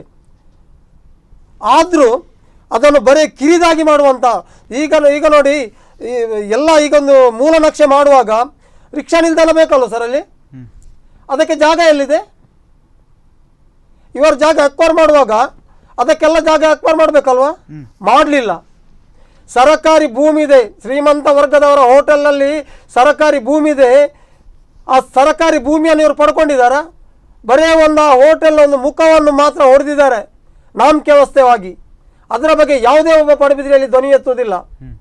ನಮ್ಮದು ಉದ್ದೇಶ ಏನಿತ್ತು, ಆ ಒಂದು ಬೈಪಾಸ್ ರಸ್ತೆ, ಬೈಪಾಸಲ್ಲಿ ಬರುವ ರಸ್ತೆಯನ್ನು ಹೆದ್ದಾರಿಗೆ ತರುವ ಉದ್ದೇಶ ಇತ್ತು. ನಾವು ಹೆದ್ದಾರಿಗೆ ತಂದು ಹಾಕಿದ್ದೇವೆ. ಅನಂತರ ಪಡುಬಿದ್ರಿಯ ಯಾವುದೇ ಒಬ್ಬ ನಾಗರಿಕನು ಮಾತಾಡೋದಿಲ್ಲ ಆ ಬಗ್ಗೆ. ಅದಕ್ಕೂ ನಾವೇ ಧ್ವನಿ ಎತ್ತಬೇಕು, ಎತ್ತೇವೆ. ಈಗ ನಾವು ಹೇಳುವಂಥದ್ದು ಅದು ಏನು, ಇಲ್ಲಿ ರಿಕ್ಷಾ ಚಾಲಕರು ಮಾರ್ಗದಲ್ಲೇ ನಿಲ್ಲುವಂಥ ಪರಿಸ್ಥಿತಿ ಬಂದಿದೆ. ಕಾರು ಚಾಲಕರು ಮಾರ್ಗದಲ್ಲೇ, ಈಗ ಸರ್ವಿಸ್ ರಸ್ತೆ ಎಲ್ಲಿ ಆಗ್ತಾ ಇದೆ ಆ ಸರ್ವಿಸ್ ರಸ್ತೆಯಲ್ಲೇ ನಿಂತ್ಕೊಂಡು ಅವ್ರು ಬಾಡಿಗೆ ಮಾಡ್ತಾ ಇದ್ದಾರೆ. ಇದು ಜಿಲ್ಲಾಧಿಕಾರಿಗಳಿಗೆ ಕಾಣುವುದಿಲ್ವಾ? ಜಿಲ್ಲಾಧಿಕಾರಿ ಯಾಕೆ ಈ ಬಗ್ಗೆ ಯಾವುದೇ ಒಂದು ಕ್ರಮ ತೆಗೆದುಕೊಳ್ಳುವುದಿಲ್ಲ? ಅಲ್ಲಿ ಫುಟ್ಪಾತ್ ವ್ಯಾಪಾರಿಗಳು ಕಾರ್ಕಳ ರಸ್ತೆಗೆ ಬಂದು ಕಾರ್ಕಳ ರಸ್ತೆಯಲ್ಲಿ ವ್ಯಾಪಾರ ಮಾಡ್ತಾ ಇದ್ದಾರೆ. ಪಾಪ ಅವರ ಬಗ್ಗೆ ಯಾಕೆ ಒಂದು ಜಿಲ್ಲಾಡಳಿತ ಒಂದು ಯಾವುದೇ ಕ್ರಮ ವಹಿಸುವುದಿಲ್ಲ? ನಾವು ಹೇಳುವಂಥದ್ದು, ಜಿಲ್ಲಾಧಿಕಾರಿಗಳು ಕೂಡಲೇ ಬಂದು ಆ ಸ್ಥಳವನ್ನು ವೀಕ್ಷಿಸಬೇಕು. ಅಲ್ಲಿ ಏನು ಅವೈಜ್ಞಾನಿಕವಿದೆ ಅದನ್ನು ಸರಿಪಡಿಸಬೇಕು. ಮತ್ತೆ ಅವರೇ ಹೇಳ್ತಾರೆ, ನಾವು ಇನ್ನು ಲಾಸಲ್ಲಿದ್ದೇವೆ, ಬ್ಲ್ಯಾಕ್ ಲಿಸ್ಟಲ್ಲಿ ಸೇರಿದೆ ನಮ್ಮ ಕಂಪನಿಗಳು, ಮೇಂಟೆನೆನ್ಸ್ಗೆ ಇಂತಿಷ್ಟು ಖರ್ಚಾಗಬೇಕು, ಇನ್ವೆಸ್ಟ್ಮೆಂಟ್ಗಳನ್ನು ಮಾಡಿರ್ತೇವೆ ನಾವು, ಲಕ್ಷಗಟ್ಟಲೆ ಕೋಟಿಗಟ್ಟಲೆ ಇನ್ವೆಸ್ಟ್ಮೆಂಟ್ ಮಾಡಿರ್ತೇವೆ, ನಮಗೆ ಇನ್ಕಮ್ಗಳು ಬೇಕು, ನಾವೀಗ ಲಾಸಲ್ಲಿದ್ದೇವೆ ಅಂತಕ್ಕಂಥ ಮಾತುಗಳನ್ನು ನವಯುಗ ಕಂಪನಿಯವರು ಹೇಳ್ತಾರೆ. ಅದಕ್ಕೋಸ್ಕರವಾಗಿ ನಾವು ಟೋಲನ್ನು ಪಡಿತಾ ಇದ್ದೇವೆ, ಅದನ್ನು ಕೂಡ ವಸೂಲಿಯನ್ನು ಮಾಡ್ತಾ ಇದ್ದೇವೆ. ಯಾರ್ಯಾರ ಕಷ್ಟಕ್ಕೆ ನಾವು ಹೊಣೆಗಾರರಲ್ಲ. ಟೋಲ್ ಪಡೀಲಿ, ಟೋಲ್ ಪಡಿ ತಪ್ಪು ಅಂತ ನಾವು ಹೇಳುವುದಿಲ್ಲ. ಅಲ್ಲಲ್ಲ, ನೀವ್ ಹೇಳಿ ತಪ್ಪು ಅಂತ ಹೇಳ್ತಾ ಇಲ್ಲ. ನಮ್ದು ಲಾಸ್ ಅಲ್ಲಿ ಉಂಟು. 60 ಕಿಲೋಮೀಟರ್ ಅಲ್ಲಿ 3 ಟೋಲ್ ಮಾಡ್ಲಿಕ್ಕೆ ಇವರಿಗೆ ಯಾವ ಕಾನೂನಲ್ಲಿ ಇದೆ ಹೇಳಿ? ಅವರು ಹೆಜಮಾಡಿ ಬೈಪಾಸ್ ನಲ್ಲಿ ಟೋಲ್ ಮಾಡ್ಲಿಕ್ಕಿದೆಯಾ? ಗ್ರಾಮ ರಸ್ತೆ ಅದು, ಅದರಲ್ಲಿ ಟೋಲ್ ಮಾಡ್ಲಿಕ್ಕಿದೆಯಾ? ಅದರಲ್ಲಿ ಕೂಡ ಟೋಲ್ ಮಾಡಿದ್ದಾರೆ. ಇದು ಯಾರ ಕುಮ್ಮಕ್ಕು? ಯಾರ ಕುಮ್ಮಕ್ಕಿನಿಂದ ಮಾಡಿದ್ದಾರೆ ಅವರು? ಎಸ್, ನಿಮಗೇನು ಅನ್ಸುತ್ತೆ ಸರ್ ಅವರು ಇವರು ಯಾರ ಕುಮ್ಮಕ್ಕು ಅಂತ ಕೇಳಿದ್ರು? ಸಂಪೂರ್ಣವಾಗಿ ಜನಪ್ರತಿನಿಧಿಗಳು ಇದರ ಬಗ್ಗೆ, ಸಾರ್ವಜನಿಕರ ಬಗ್ಗೆ ಕಾಳಜಿ ವಹಿಸ್ತಾ ಇಲ್ಲ, ಇದರಲ್ಲಿ ಸಂಶಯನೇ ಇಲ್ಲ. ಯಾಕಂತಂದ್ರೆ ಜನಪ್ರತಿನಿಧಿಗಳು ನಿಯತ್ತಾಗಿ ಕೆಲಸ ಮಾಡಿದ್ದೇ ಹೌದಾದ್ರೆ ಆ ಸುರತ್ಕಲ್ನ ಟೋಲನ್ನು ತೆಗೆಯುವಂಥದ್ದು 4-5 ದಿವಸದ ಕೆಲಸ. ಮೊನ್ನೆ ಜನವರಿಯಲ್ಲಿ ಪುನಃ ಏನೋ ಹೊಸ ಟೆಂಡರ್ 1 ತಿಂಗಳಿಗೋಸ್ಕರ ಟೆಂಡರ್ ಕೊಟ್ಟಿದ್ದಾರಂತೆ. ಯಾಕಾಗಿ? ಅಲ್ಲ, ಯಾಕೆ ಹಾಗೆ ಅಂತಂದ್ರೆ ಕರಾವಳಿಗರು ಏನು ಕೇಳೋದಿಲ್ಲ, ಕರಾವಳಿಗಳು ಶಾಂತಿ ಪ್ರಿಯರು. ನಮ್ಮ ಶಾಂತಿ ಪ್ರಿಯತೆ ಏನಿದೆ ಅದೇ ನಮ್ಗೆ ಇವತ್ತು ಮುಳುವಾಗಿದೆ. ಆದ್ರೆ ಒಂದು ನೆನ್ಪಿಟ್ಕೊಳ್ಬೇಕು, ಎಲ್ಲದಕ್ಕೊಂದು ಇತಿಮಿತಿ ಅಂತ ಇರ್ತದೆ. ಆದ್ರೆ ಈಗಾಗಲೇ ಕಟ್ಟೆ ಹೊಡೆದ್ರೆ ಅದರಿಂದ ಯಾರು ತಪ್ಪಿಸ್ಕೊಳ್ಳಿಕ್ಕೆ ಸಾಧ್ಯ ಇಲ್ಲ. ಅದು ಮುಂದೆ ಆಗುವಂತ ಅನಾಹುತಕ್ಕೆ ಸಂಪೂರ್ಣ ಜಿಲ್ಲಾಡಳಿತ ಹೊಣೆ ಆಗ್ತದೆ, ಸರ್ಕಾರವೇ ಹೊಣೆ ಆಗ್ತದೆ. ಅಲ್ಲ, ಯಾಕೆ ಅಂತಂದ್ರೆ ಸಾಲು ಸಾಲು ಪ್ರತಿಭಟನೆಗಳು ನಡೆದಿದೆ, ಸಾಲು ಸಾಲು ಮನವಿ ಪತ್ರಗಳು ಒಂದು ಜಿಲ್ಲಾಡಳಿತ ಪದತಳದಲ್ಲಿದೆ, ರಾಜ್ಯ ಸರ್ಕಾರದ ಒಂದು ಪದತಳದಲ್ಲಿದೆ. ಆದ್ರೂ ಕೂಡ ಒಂದು ಇಲ್ಲಿ ಏನಾಗಿದೆ ನಿರ್ಲಕ್ಷಿಸ್ತಾ ಇದ್ದಾರೆ ಅಂತ. ಇಲ್ಲಿ ಏನಾಗಿದೆ ಅಂತಂದ್ರೆ ಇಷ್ಟುವರೆಗೆ ಹುಟ್ಟಿಕೊಂಡಂತ ಸಂಘಟನೆಗಳು, ಹೋರಾಟ ಸಮಿತಿಗಳು ಎಲ್ಲ ಸೂಟ್ಕೇಸ್ಗಳು. ಅಲ್ಲ, ಯಾಕೆ ಹಾಗಾದ್ರೆ ಹೆದ್ದಾರಿ ಹೋರಾಟ ಸಮಿತಿ ಅಂತ ಇತ್ತು, ಟೋಲ್ ಹೋರಾಟ ಸಮಿತಿ ಅಂತ ಇತ್ತು, ಅವರು ಕೂಡ ಹಿಂದಿನ ಬಾರಿ ಪ್ರತಿಭಟನೆಗಳನ್ನ ಮಾಡಿದ್ರು. ಅದರಲ್ಲೂ ಕೂಡ ಇದೇ ವೇದಿಕೆಯಲ್ಲಿ, ಇದೇ ನಿಮ್ಮ ಸ್ಟುಡಿಯೋ ಅಲ್ಲಿ ಕಳೆದ ಸಲ ಟೋಲ್ ಬಗ್ಗೆ ಮಾತಾಯ್ತು. ಹೆದ್ದಾರಿ ಹೋರಾಟ ಸಮಿತಿಯ ಒಬ್ಬ ಪ್ರತಿನಿಧಿ ಇದ್ರು, ನೀವೇ ಡಿಬೇಟ್ ಮಾಡಿ ಅಂತದ್ದು. ಇನ್ನೊಬ್ರು ಅವರೊಟ್ಟಿಗೆ ಕುತ್ಕೊಂಡಿದ್ರು, ಏನೇನು ಮಾತುಗಳಾಯ್ತು ನಿಮ್ಗೆ ಗೊತ್ತಿದೆ. ಆ ಪ್ರತಿನಿಧಿಯವರು ನೇರವಾಗಿ ಹೇಳಿದ್ರು, ನಾವು ಎಷ್ಟು ಮಾತ್ರಕ್ಕೂ ಬಿಡುವುದಿಲ್ಲ, ಕರ್ನಾಟಕ ರಕ್ಷಣಾ ವೇದಿಕೆ ನಾಳೆ ಹೋರಾಟ ಕೈಗೆತ್ತಿಕೊಂಡ್ರು ನಾವು ಸಂಪೂರ್ಣ ಬೆಂಬಲ ಕೊಡ್ತೇವೆ ಅಂತ ಹೇಳಿದವರು ಇವತ್ತು ಎಲ್ಲಿ ಹೋಗಿದ್ದಾರೆ? ಬರ್ತಾ ಇಲ್ಲ, ಫೋನ್ ರಿಸೀವ್ ಮಾಡ್ತಾ ಇಲ್ಲ. ಹಾಗಾದ್ರೆ ಇವರ ಉದ್ದೇಶ ಏನು? ಹೆದ್ದಾರಿಯ ವಿಚಾರವಾಗಿ, ಟೋಲ್ನ ವಿಚಾರವಾಗಿ ಪುಂಖಾನುಪುಂಖವಾಗಿ ಮಾತಾಡಿದಂತ ರಾಜಕಾರಣಿಗಳು ಈಗ ಎಲ್ಲಿ ಹೋಗಿದ್ದಾರೆ? ಹೌದು, ಈಗ ನೋಡಿ, ಮೊನ್ನೆ ಹೆದ್ದಾರಿ ಹೋರಾಟ ಮಾಡುವಾಗ ನಾನು ಅವರ ಒಂದು ಪೂರ್ವಭಾವಿ ಸಭೆಗೆ ಹೋಗಿದ್ದೇನೆ. ಅಲ್ಲಿ ಹೋಗುವಾಗ ಹೋರಾಟ ಮಾಡಲಿಕ್ಕೆ ಎಲ್ಲ ತಯಾರಾಗುವಾಗ ನಾವು ನಾಳೆ ಹೋರಾಟ ಮಾಡೋದಾದ್ರೆ ಇವತ್ತು ನಾವು ಜಿಲ್ಲಾಧಿಕಾರಿಗಳಿಗೆ ಫೋನ್ ಮಾಡಿ ಕೇಳಬೇಕು, ನಾಳೆ ನಾವು ಹೋರಾಟ ಮಾಡ್ತೇವೆ ಅನ್ನೋದು. ಫೋನ್ ಮಾಡಿ ಕೇಳಿ ಹೋರಾಟ ಮಾಡುವಂಥದ್ದು ಏನಿದೆ? ಜಿಲ್ಲಾಧಿಕಾರಿಗಳು ಹೇಳಿದ್ರು, ನಾನು ಬ್ಯಾಂಗ್ಳೂರಿಗೆ ಒಂದು ಸಮಾವೇಶಕ್ಕೆ ಹೋಗ್ತೇನೆ ಅಂತ ಹೇಳಿದ್ರಂತೆ. ಮತ್ತೇನು ಮಾಡಿದ್ರು? ಫೋನ್ ಮಾಡುವವರು ಅಪರ ಜಿಲ್ಲಾಧಿಕಾರಿಗಳೇ ಫೋನ್ ಮಾಡಿದರು, ರಾಜ್ಯಕ್ಕೆ ಪ್ರತಿನಿಧಿ ಫೋನ್ ಮಾಡೋದು. ಅಪರ ಜಿಲ್ಲಾಧಿಕಾರಿಗಳು ಏನು ಹೇಳಿದರು? ಅಂಬರೀಷ್ ಸತ್ತಿದ್ದಾರೆ, ಇಲ್ಲಿ ಶೋಕಾಚರಣೆ ಇದೆ, ಹೋರಾಟ ಅದು ಪ್ರತಿಭಟನೆ ಮಾಡಲಿಕ್ಕೆ ಅವಕಾಶ ಸಿಗ್ಲಿಕ್ಕಿಲ್ಲ ಅಂತ. ಹಾಗಾದರೆ ಜಿಲ್ಲಾಧಿಕಾರಿಗಳು ಬ್ಯಾಂಗ್ಳೂರು ಎಲ್ಲಿ ಸಮಾವೇಶಕ್ಕೆ ಹೋಗೋದು? ಅಲ್ಲಿ ಶೋಕಾಚರಣೆ ಇಲ್ವಾ? ಈ ಪ್ರಶ್ನೆಯನ್ನು ಆವಾಗ ಅಲ್ಲೇ ಎತ್ತಿದ್ರು, ಸಾರ್ವಜನಿಕರಲ್ಲೊಬ್ಬರು ಎತ್ತಿದ್ರು. ಆದರೂ ಇದೇನಾಗಿದೆ ಅಂದರೆ ರಾಜಕೀಯ ಪ್ರೇರಿತವಾದ ಹೋರಾಟ. ಒಂದು ಬದಿಯಲ್ಲಿ ಒಂದು ಪಾರ್ಟಿಯವರು ಈ ಹೋರಾಟವನ್ನು ಕೈಗೆತ್ತಿಕೊಂಡಿದ್ದಾರೆ, ಇನ್ನೊಂದು ಪಾರ್ಟಿಯವರು ಅವರಿಗೆ ಲಾಭ ಆಗ್ತದೆ ಅನ್ನೋದರ ಉದ್ದೇಶದಿಂದ ಅದನ್ನು ದಮನಿಸುವಂಥ ಪ್ರಯತ್ನ ಇನ್ನೊಂದು ಕಡೆಯಿಂದ ಆಗ್ತಾ ಇದೆ. ಇದು ರಾಜಕೀಯ ಪ್ರೇರಿತವಾದ ಹೋರಾಟ. ನಾವು ಆ ಹೋರಾಟಕ್ಕೆ, ಅಂಥ ಹೋರಾಟಕ್ಕೆ ನಮಗೆ ಬೆಂಬಲ ಕೊಡಲಿಕ್ಕೂ ಮನಸ್ಸಿಲ್ಲ. ನಾವು ಹೋಗಿದ್ದೇವೆ, ಆದರೂ ಬೆಂಬಲ ಕೊಡಲಿಕ್ಕೆ ನಮಗೆ ಮನಸ್ಸು ಬರೋದಿಲ್ಲ. ಯಾಕಂದರೆ ಅದು ಅವರ ಲಾಭದಾಯಕವಾದ ಹೋರಾಟ ಅನ್ನೋದು ನಮಗೆ ಅನಿಸಿತು. ಆದ್ದರಿಂದ ಆ ಹೋರಾಟದಲ್ಲಿ ನಾವು ಭಾಗಿಯಾಗಲಿಲ್ಲ. ಈಗ ರಕ್ಷಣಾ ವೇದಿಕೆ ಒಂದು ಹೋರಾಟ ಮಾಡ್ತಿದೆ, ಬೆರಳೆಣಿಕೆಯಷ್ಟು ಜನ ಇದ್ದಾರೆ, ಅಲ್ಲಿ ಕೂತ್ಕೊಂಡಿದ್ದಾರೆ. ಪಾಪ ಅವರಿಗೆ ನಾವು ಮೊನ್ನೆ ಬಂದು ನಮ್ಮ ದಲಿತ ಸಂಘರ್ಷ ಸಮಿತಿ ಸಂಪೂರ್ಣವಾದ ಬೆಂಬಲವನ್ನು ಕೊಟ್ಟಿದ್ದೇವೆ. ಅವರ ಹೋರಾಟ ಎಲ್ಲಿವರೆಗೆ ನಡೆಯುತ್ತದೆ ಅಲ್ಲಿವರೆಗೆ ನಮ್ಮ ಹೋರಾಟ ನಮ್ಮ ದಲಿತ ಸಂಘರ್ಷ ಸಮಿತಿ ಸಂಪೂರ್ಣವಾಗಿ ನಾವು ಬೆಂಬಲ ಕೊಡ್ತೇವೆ ಅಂತ ಅವರಿಗೆ ಹೇಳಿದ್ದೇವೆ. ಆದರೂ ಒಂದು ಮಾತು ಅವರಿಗೆ ನಾವು ಹೇಳಿದ್ದೇವೆ ನೇರವಾಗಿ, ಯಾವುದೇ ಕಾರಣಕ್ಕೂ ನೀವು ಯಾವುದೇ ಒಂದು ಅಮಿಷಕ್ಕೆ ಬಗ್ಗುವುದಾದರೆ ನಿಮ್ಮ ಜೊತೆ ನಾವು ಕೈ ಜೋಡಿಸುವುದಿಲ್ಲ ಅನ್ನೋ ಮಾತನ್ನು ಇವರಿಗೆ ನೇರವಾಗಿ ಹೇಳಿದ್ದೇವೆ. ರಕ್ಷಣಾ ವೇದಿಕೆಯವರು ನಮ್ಮ ಪ್ರಾಣವಾದರೂ ಪರವಾಗಿಲ್ಲ, ನಾವು ಹೋರಾಟವನ್ನು ಜಿಲ್ಲಾಧಿಕಾರಿಗಳು ಬಂದು ಅಧಿಕೃತ ಘೋಷಣೆ ಮಾಡುವವರೆಗೆ ನಾವು ಹೋರಾಟವನ್ನು ಕೈ ಹಿಡಿಯುವ ಪ್ರಶ್ನೆ ಇಲ್ಲ ಎಂದವರು ಹೇಳಿದ ನಂತರ ನಾವು ದಲಿತ ಸಂಘರ್ಷ ಸಮಿತಿಯವರು ಪ್ರತಿದಿನ ಅವರ ಜೊತೆ ಬಂದಲ್ಲಿ ಭಾಗಿಯಾಗ್ತೇವೆ. ನಾವು ಎಲ್ಲಿಯವರೆಗೆ ರಕ್ಷಣಾ ವೇದಿಕೆ ಕೈಗೆತ್ಕೊಳ್ತದೋ ಅಲ್ಲಿಯವರೆಗೂ ದಲಿತ ಸಂಘರ್ಷ ಸಮಿತಿ ನಾವು ಅವರ ಜೊತೆ ಇರ್ತೇವೆ ಅಂತ ಹೇಳಲಿಕ್ಕೆ ಇಚ್ಛೆ ಪಡ್ತೇವೆ. ಅಲ್ಲದೆ ಎಲ್ಲಿಂದ ಕರೆ ಮಾಡ್ತಾ ಇದ್ದೀರಾ? ನಿಮ್ಮ ಹೆಸರು? ಹಲೋ, ನನ್ನ ಹೆಸರು ಪಡವಿ ಭಾಸ್ಕರ್ ಅಂತ. ಹೇಳಿ ಸರ್. ಪಡವಿಯಿಂದ ಫೋನ್ ಮಾಡ್ತಾ ಇದ್ದೀನಿ. ಹೇಳಿ. ಲೋಕೇಶನ್ ಅವರು ನಮಸ್ಕಾರ. ನಮಸ್ಕಾರ ಭಾಸ್ಕರ್ ಅವರು ನಮಸ್ಕಾರ. ಶ್ರೀನಾಥ್ ಭಟ್ರ ಅವರು ನಮಸ್ಕಾರ ಸರ್. ನಮಸ್ಕಾರ ಸರ್. ನಾವು ಪಡುಬಿದಿರಿಯ ಹೈವೇಯ ಪ್ರಥಮವಾಗಿ ನಮ್ಮ ಹೋರಾಟ ಮಾಡಿದ್ದು ನಮ್ಮ ಲೋಕೇಶ್ ಅವರು, ದಲಿತ ಮುಖಂಡರು. ನಮ್ಮ ಹೋರಾಟ ತಳಮಟ್ಟದಲ್ಲಿ ಬಹಳ ಉತ್ತಮ ರೀತಿಯಲ್ಲಿ ನಡೆದಿದೆ.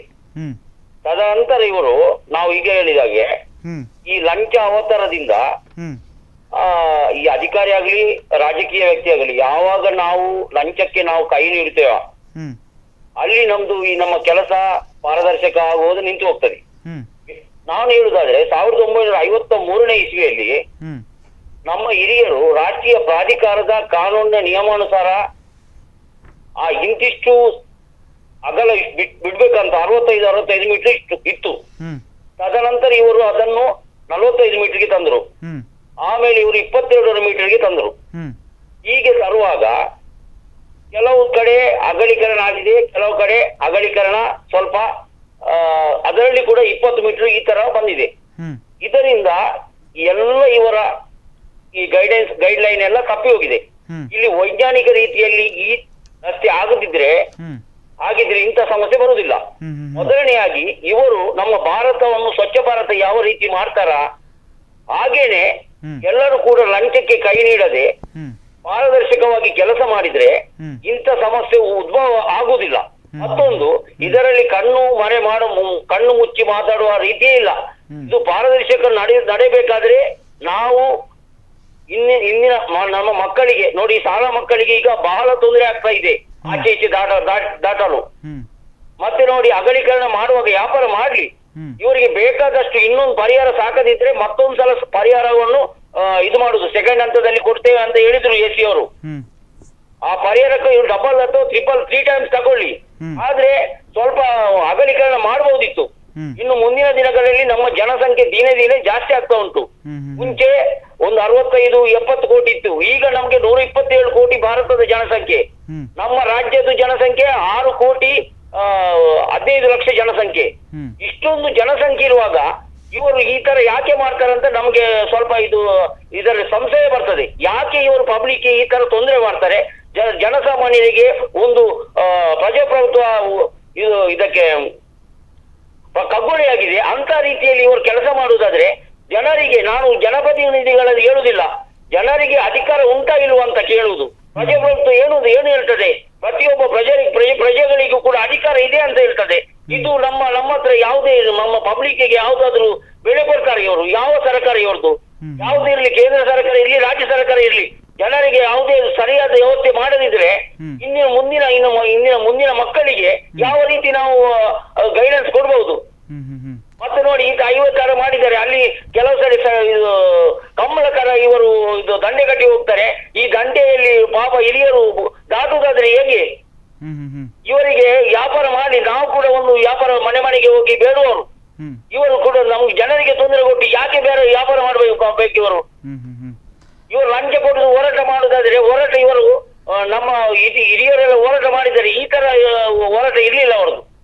ಇವರು ಸ್ವಲ್ಪ ಜನ ಮಾಡುದು ಹೋರಾಟ ಮುಂದಿದ್ರೆ ಏನು ರಿಸಲ್ಟ್ ಇಲ್ಲ. ಅದಕ್ಕೆ ಯಾವ್ದಾದ್ರು ಫಲಿತಾಂಶ ಬರಬೇಕು ನಮ್ಮ ಹೋರಾಟಕ್ಕೆ. ಯಾವುದೇ ಹೋರಾಟ ಬರುವುದಿಲ್ಲ. ನಾವು ನೋಡಿ, ಯಾವ ಕಂಪನಿಗಳಾಗ್ಲಿ ಯಾವ್ದಾದ್ರಿ ಮೊದಲು ತುಂಬಾ ಧರಣಿ ಹೋರಾಟ ಎಲ್ಲ ಆಗ್ತದೆ. ಲಾಸ್ಟ್ ಲಿಸ್ಟ್ ಅಲ್ಲಿ ನಮ್ದು ಬಡವರದ್ದು ಜಾಗ ಎಲ್ಲ ಕಬಳಿಸಿ ಬೇರೆ ಬೇರೆ ತರದ, ನಾನು ಈ ವಿಷಯ ಮಾತಾಡಬಾರ್ದು, ಆದ್ರೆ ನಮ್ಗೆ ಜನಸಾಮಾನ್ಯರಿಗೆ ಈ ತರ ಕಷ್ಟ ಸೋಡುವುದಾದ್ರೆ ನಮ್ಮ ಸರ್ಕಾರ 2 ಸರ್ಕಾರ ಇದ್ದು ಏನು ಪ್ರಯೋಜನ? ಜನಪ್ರತಿನಿಧಿಗಳು ಇರ್ಲಿ, ಅವರು ಬರುವುದು ಯಾವಾಗ? ಅವರು ಚುನಾವಣೆ ಸಂದರ್ಭದಲ್ಲಿ ಬರ್ತಾರೆ. ನಾನು ಕೂಡ ಒಂದು ಜನಪ್ರತಿನಿಧಿಯಾಗಿ ಕೆಲಸ ಮಾಡಿದ್ದೇನೆ. ಅದು ಜನಪ್ರತಿನಿಧಿ ಕೆಲಸ ಮಾಡುವಾಗ ಈ ಲಂಚ ಅವತಾರದಿಂದ ಯಾವುದೇ ಕೆಲಸ ಕಾರ್ಯಗಳು ಮಾಡ್ಲಿಕ್ಕೆ ಆಗುದಿಲ್ಲ. ಇದೇ ಕುರಿತಾಗಿ ನಾನು ಚರ್ಚೆಯನ್ನು ಮಾಡ್ತೇನೆ. ಇದೇ ಕುರಿತಾಗಿ ನಾನು ಚರ್ಚೆಯನ್ನು ಮಾಡ್ತೇನೆ. ಧನ್ಯವಾದಗಳು ಸರ್. ಒಂದು ಬ್ರೇಕ್ ಅನ್ನು ತೆಗೆದುಕೊಳ್ತೇನೆ. ವೀಕ್ಷಕರೇ, ನೀವೇ ನೋಡ್ತಾ ಇರೋ ಹಾಗೆ ಈ ಒಂದು ಪಡುಬಿದ್ರೆಯ ಟೋಲ್ ಆಗಿರ್ಬೋದು ಅಥವಾ ಕರಾವಳಿಯಲ್ಲಿ ಇರ್ತಕ್ಕಂಥ ಅದೆಷ್ಟೋ ಟೋಲ್ಗಳಲ್ಲಿ ಅಲ್ಲಿನ ಅಕ್ಕಪಕ್ಕದ ಸಾರ್ವಜನಿಕರು ಸಮಸ್ಯೆಗಳನ್ನು ಅನುಭವಿಸ್ತಾ ಇದ್ದಾರೆ. ಮುಂದಿನ ದಿನಗಳಲ್ಲಿ ಇವರ ಒಂದು ಹೋರಾಟ ಯಾವ ಮಟ್ಟಕ್ಕೆ ಬರುತ್ತೆ ಅಂತಕ್ಕಂಥದ್ದನ್ನು ಕಾದು ನೋಡಬೇಕು. ಅದ್ರ ಕುರಿತಾಗಿ ಕೂಡ ನಾನು ಚರ್ಚೆಯನ್ನು ಮಾಡ್ತೇನೆ. ಅದಕ್ಕೂ ಮುನ್ನ ಚಿಕ್ಕದೊಂದು ವಿರಾಮ.